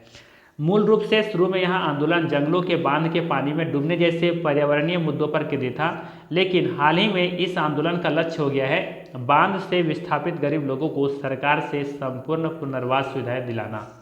ठीक है, तो एक्चुअली बन गया है, तो अब वहाँ पर जो विस्थापित लोग हैं, अब इसका उद्देश्य हो गया है कि वहाँ जो कह सकते हैं कि विस्थापित हुए हैं गरीब लोग, उनका पुनर्वास किया जाए। तो ये यहाँ पे आंदोलन का उद्देश्य हो गया है अब। चलिए अगला सवाल है, राउरकेला, ध्यान दीजिएगा, राउरकेला इस्पात संयंत्र किस देश के सहयोग से स्थापित किया गया था? ऑप्शन है सोवियत संघ, जर्मनी, यूके, एक से अधिक होगा, या फिर उपयुक्त में से कोई नहीं। सही आंसर हो जाएगा यहाँ पर बी ऑप्शन, जर्मनी। ठीक है, राउरकेला इस्पात संयंत्र जर्मनी के सहयोग से स्थापित किया गया था। इसके अलावा भी पूछा जाता है, ध्यान रखिएगा, जैसे कि टिस्को, बोकारो, भिलाई, दुर्गापुर, राउरकेला, ये सभी इस्पात संयंत्र जो है किनके सहयोग से बनाया गया था। ठीक है, तो यहाँ पे ध्यान रखिएगा, टिस्को तो एक तो निजी स्वामित्व का है, ये 1907 में से स्थापित किया गया था जमशेदपुर में। ध्यान रखिएगा यहाँ पर बोकारो 1972 में स्थापित किया गया था सोवियत यूनियन के सहायता से। कहाँ है ये? झारखंड में है। भिलाई जो है ये सोवियत यूनियन के ही मदद से बनाया गया था, ये भी भिलाई में स्थित है जो कि मध्य प्रदेश में आता है। इसके बाद दुर्गापुर ये इंग्लैंड या फिर यूके के सहायता से स्थापित किया गया था। ठीक है, ये कहाँ है? पश्चिम बंगाल में है। और राउरकेला, ये राउरकेला पूछा जाता है अक्सर एग्जाम में, तो राउरकेला वाला ध्यान रखिएगा, ये जर्मनी के सहायता से स्थापित किया गया था जो कि उड़ीसा में है। कब? तो 1959 में। बोकारो, भिलाई, दुर्गापुर, राउरकेला ये सब सार्वजनिक क्षेत्र के हैं, जबकि टिस्को ये निजी स्वामित्व का है। ठीक है, इसके अलावा यहाँ पर महत्वपूर्ण तथ्य दिया गया है, इसे आप लोग खुद से पढ़नी है, रीड करनी है। ठीक है,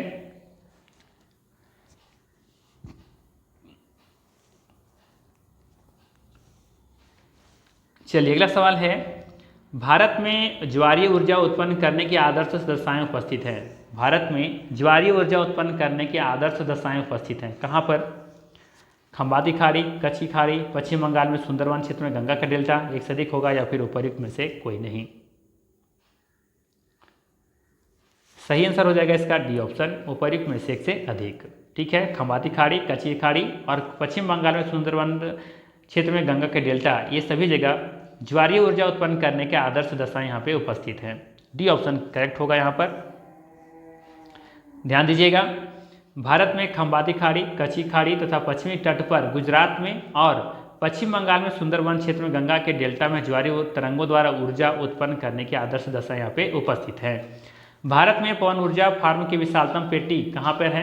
तमिलनाडु में नागरकोइल विशेष मदुरई तक अवस्थित है। इसके अतिरिक्त आंध्र प्रदेश, कर्नाटक, गुजरात, केरल, महाराष्ट्र, लक्षद्वीप में भी महत्वपूर्ण पवन ऊर्जा फॉर्म है।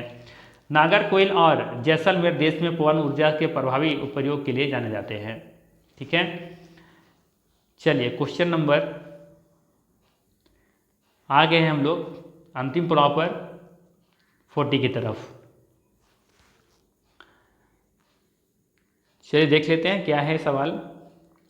सवाल पूछा गया है कि पश्चिमी घाट की पश्चिमी ढलानों पर पूर्वी ढलानों की तुलना में अधिक सघन वनस्पति होने का मुख्य कारण क्या है। ठीक है, थोड़ा सा क्वेश्चन को बदला गया है। क्वेश्चन इस तरह का पहले भी हम करवा चुके हैं वैसे, लेकिन सवाल को थोड़ा सा चेंज किया गया है। सवाल है कि पश्चिमी घाट के पश्चिमी ढलानों पर पूर्वी ढलानों की तुलना में अधिक सघन वनस्पति होने का मुख्य कारण क्या है। ऑप्शन है उच्च तापमान, निम्न तापमान, पवनाभिमुख ढाल, एक से अधिक होगा या फिर उपयुक्त में से कोई नहीं। सही आंसर हो जाएगा यहाँ पर सी ऑप्शन, पवनाभिमुख ढाल। ठीक है, आइए समझते हैं कि आखिर एक्चुअली में यहाँ पे बात क्या हो रहा है। ठीक है, यहाँ से हम लोग डायग्राम समझने का प्रयास करते हैं। देखिए, ये है आपका पवनाभिमुखी ढाल और एक है आपका पवनाभिमुखी ढाल। ठीक है ना, दोनों में अंतर है। यहाँ सब देखेंगे कि ये होता क्या है। देखिए, पवनाभिमुख ढाल वह ढलान है जो हवा के रास्ते में आता है और जिस पर हवा टकरा कर हवा क्या होती है ऊपर उठती है, जिससे वर्षा होती है। तो देखिए यहाँ से क्या होता है, मान लेते हैं कि ये हमारा पश्चिमी घाट है। ठीक है, ये पूर्वी ढलान है और ये पश्चिमी ढलान है। ठीक है, तो पूर्वी ढलान की तुलना में पश्चिमी ढलान में ज़्यादा वर्षा होती है। क्यों? क्योंकि यहाँ से जब देखेंगे अरब सागर से जब ये आर्द्रता लेकर के चलती हैं ये पवने, तो यहाँ से टकराने के बाद, पश्चिमी घाट से टकराने के बाद ये ऊपर उठती है और यहीं पे बादल बन करके यहाँ बहुत सारा वर्षा कराती हैं। ठीक है ना, तो यहाँ पे इसका सही आंसर क्या था? पवनाभिमुखी। ठीक है, आगे देखिए, इसके विपरीत देखिए, इसे तो वृष्टिधार ढाल भी कहा जाता है। ठीक है ना, इसके विपरीत पवनाभिमुख ढाल का वह ढलान है जहाँ से हवा नीचे उतरती है। अब यहाँ से हवा ये नीचे उतरेंगे ऐसा। ठीक है, और जहाँ वर्षा कम होती है या ना के बराबर होती है, इसे वृष्टि छाया प्रदेश भी कहा जाता है। ठीक है, जहाँ पे वर्षा होगा उसे वृष्टि ढाल कहेंगे और जहाँ पे ना के बराबर वर्षा होगी वहाँ पे वृष्टि छाया प्रदेश कहेंगे। तो ये वाला एरिया क्या कहलाएगा? वृष्टि छाया प्रदेश। तो देखिए यहाँ पर ये वृष्टि छाया प्रदेश है और ये वृष्टि प्रदेश है। क्लियर हुआ? तो सिंपल सा है। यहाँ पे पूछा गया था कि पश्चिम घाट की पश्चिमी ढलानों पर पूरी ढलानों की तुलना में अधिक सघन वनस्पति होने का मुख्य कारण क्या है? तो पवनाभिमुख ढाल है, क्योंकि यहाँ पे वर्षा ज़्यादा होती है। वर्षा ज़्यादा होने की वजह से यहाँ पे वनस्पतियों की देखेंगे अधिकता देखने को मिलती है इस पूर्वी ढलान के तुलना में। बात समझ में आया? देखिए, मानसून के मौसम में दक्षिण पश्चिम से आने वाली हवाएं पश्चिमी घाट से टकराती हैं, इस पश्चिमी घाट से टकराती हैं, जिससे पश्चिमी ढलानों पर पूर्वी ढलानों की तुलना में बहुत अधिक वर्षा होती है। तो इस ढाल के तुलना में इस ढाल की तरफ ज़्यादा वर्षा होती है। यही कारण है कि पश्चिमी घाट की पश्चिमी ढलानों पर पूरी ढलानों की तुलना में अधिक सघन वनस्पतियाँ पाई जाती हैं। ठीक है, भारत में केरल और कर्नाटक जैसे राज्यों में पश्चिम घाट के पश्चिमी ढलानों पर उष्णकटिबंधीय सदाबहार वन पाए जाते हैं, क्योंकि यहाँ पर वर्षा अधिक होती है। तो आप देखेंगे सही आंसर क्या हो जाएगा यहाँ पर? सी ऑप्शन, पवनाभिमुखी ढाल। ठीक है ना, चलिए तो इसका सही आंसर सी ऑप्शन हो जाएगा। आई थिंक मैप के इससे अच्छे तरीके से समझ में आया होगा कि ये पवनाभिमुखी ढाल क्या है और पवनभिमुखी ढाल क्या है। ठीक है ना, लेते क्या है, अब तो क्वेश्चन एंड हो चुका है। अब यहाँ पे महत्वपूर्ण तथ्य कुछ देख लेते हैं इसको। चलिए देखते हैं क्या क्या यहाँ पे दे रखा है। पहला पॉइंट देख लेते हैं। कोरोमंडल तट पर उत्तरी पूर्वी मानसून से वर्षा होती है तथा बंगाल की खाड़ी में बनने वाले उष्णकटिबंधीय चक्रवातों से भी वर्षा होती है। ठीक। पश्चिमी विक्षोभ एक शीतोष्ण चक्रवात है। इसकी उत्पत्ति भूमध्य सागर के ऊपर से होती है और यह पश्चिमी जेट धाराओं के माध्यम से भारत में प्रवेश कर जाती हैं। ठीक। राजस्थान में स्थित माउंट आबू पर्वत चोटी पर दक्षिणी पश्चिमी मानसून की अरब सागर शाखा द्वारा ये वर्षा होती है। राजस्थान में स्थित माउंट आबू पर्वत चोटी पर दक्षिणी पश्चिमी मानसून की अरब सागर शाखा के द्वारा यहाँ पे वर्षा होती है। मानसून अरबी भाषा का शब्द है। मानसून पूर्व फव्वार विशेष रूप से तमिलनाडु, केरल, कर्नाटक राज्यों की विशेषता है। बंगाल का शोक किसे कहा जाता है? दामोदर नदी को। प्राणहिता, पेनगंगा और वैनगंगा गोदावरी नदी के सहायक नदियाँ हैं। तीस्ता नदी का उद्गम कहाँ पर होता है? जम्मू ग्लेशियर से होता है। जम्मू ग्लेशियर सिक्किम राज्य में स्थित है। गोदावरी नदी दक्षिण भारत की सबसे लंबी नदी है। हरिश्चंद्र श्रेणी और बालाघाट श्रेणी महाराष्ट्र राज्य में स्थित है। ऊटी तमिलनाडु राज्य में नीलगिरी पर्वत पर स्थित है। पूछा भी जाता है ऊटी कहाँ स्थित है, तो तमिलनाडु राज्य में नीलगिरी पर्वत पर स्थित है। दक्षिण भारत की दूसरी सबसे ऊंची चोटी डोडा बेटा नीलगिरी पर्वत पर तमिलनाडु राज्य में स्थित है। वहीं बात करें नीलगिरी पर्वत का विस्तार 3 राज्यों तमिलनाडु, केरल और कर्नाटक राज्य में है। यमुना नदी हिमालय से निकलने वाली गंगा की सहायक नदी है, जो कि गंगा नदी से दाहिने तट पर ये आकर मिलती हैं। गोरखपुर राप्ती नदी के तट पर स्थित है। गोरखपुर राप्ती नदी के तट पर स्थित है। राप्ती नदी घाघरा नदी की सहायक नदी है। झारखंड राज्य की राजधानी रांची कर्क रेखा पर स्थित है। पांडिचेरी के अंतर्गत 4 जिले हैं जिनका विस्तार 3 राज्यों में है। कौन कौन? अब देखेंगे माहे, कराईकल और अन्नम। तो ये माहे देखेंगे केरल के तट पर स्थित होगा, है ना। कराईकल पांडिचेरी ये तमिलनाडु के में स्थित होगा और अन्नम ये आंध्र प्रदेश के बॉर्डर पर स्थित होगा। ठीक है। इसके अलावा ध्यान रखिएगा कि भारत का त्रिपुरा राज्य 3 तरफ से बांग्लादेश से घिरा हुआ है। ठीक है।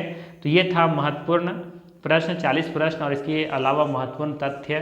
अगर ये वीडियो आपको अच्छा लगा हो, पसंद आया हो तो लाइक ज़रूर कीजिएगा और दोस्तों के बीच में शेयर ज़रूर कीजिएगा और लाइक की संख्या 100 के पार जरूर पहुंचाइएगा। PDF फाइल उसी दिन आप लोग को टेलीग्राम चैनल पर अवेलेबल करवा दिया जाएगा। ठीक है। टेलीग्राम चैनल का लिंक डिस्क्रिप्शन में दिया हुआ है। ठीक है। और आप लोग कम से कम इस वीडियो में कमेंट जरूर कीजिएगा कि इसमें क्या अच्छा लगा, क्या खराब लगा, क्या पसंद आया या नहीं आया। तो कुछ ना कुछ आप लोग भी अपना जरूर दीजिएगा। जो यहाँ तक देखे हैं, जो पीछे देखे चले गए हैं उनके लिए तो कुछ नहीं मैं कह सकता, लेकिन जो आप लोग सुन रहे हैं कम से कम एक बार कमेंट में कुछ भी यस नो, अच्छा खराब जो भी समझ में आता है कमेंट करिएगा ज़रूर। ठीक है। कहीं कुछ मिस्टेक हुआ होगा तो उसको भी बताइएगा। ठीक है। और बाकी क्या चाहते हैं वो भी कमेंट जरूर कीजिएगा। इसमें उम्मीद आप लोग से हम कर रहे हैं। ठीक है। क्योंकि मेहनत जितना की है, बहुत मेहनत लगी है PDF को बनाने में। ठीक है। तो इसका फल आप लोग कमेंट, लाइक और शेयर करके ज़रूर दीजिएगा। ठीक है। बस आप लोग से इतने मांग रहे हैं, कोई पैसा तो मांग नहीं रहे। ठीक है। तो चलिए फिर मिलते हैं इसी तरह के अब नेक्स्ट वीडियो में। Thanks for watching.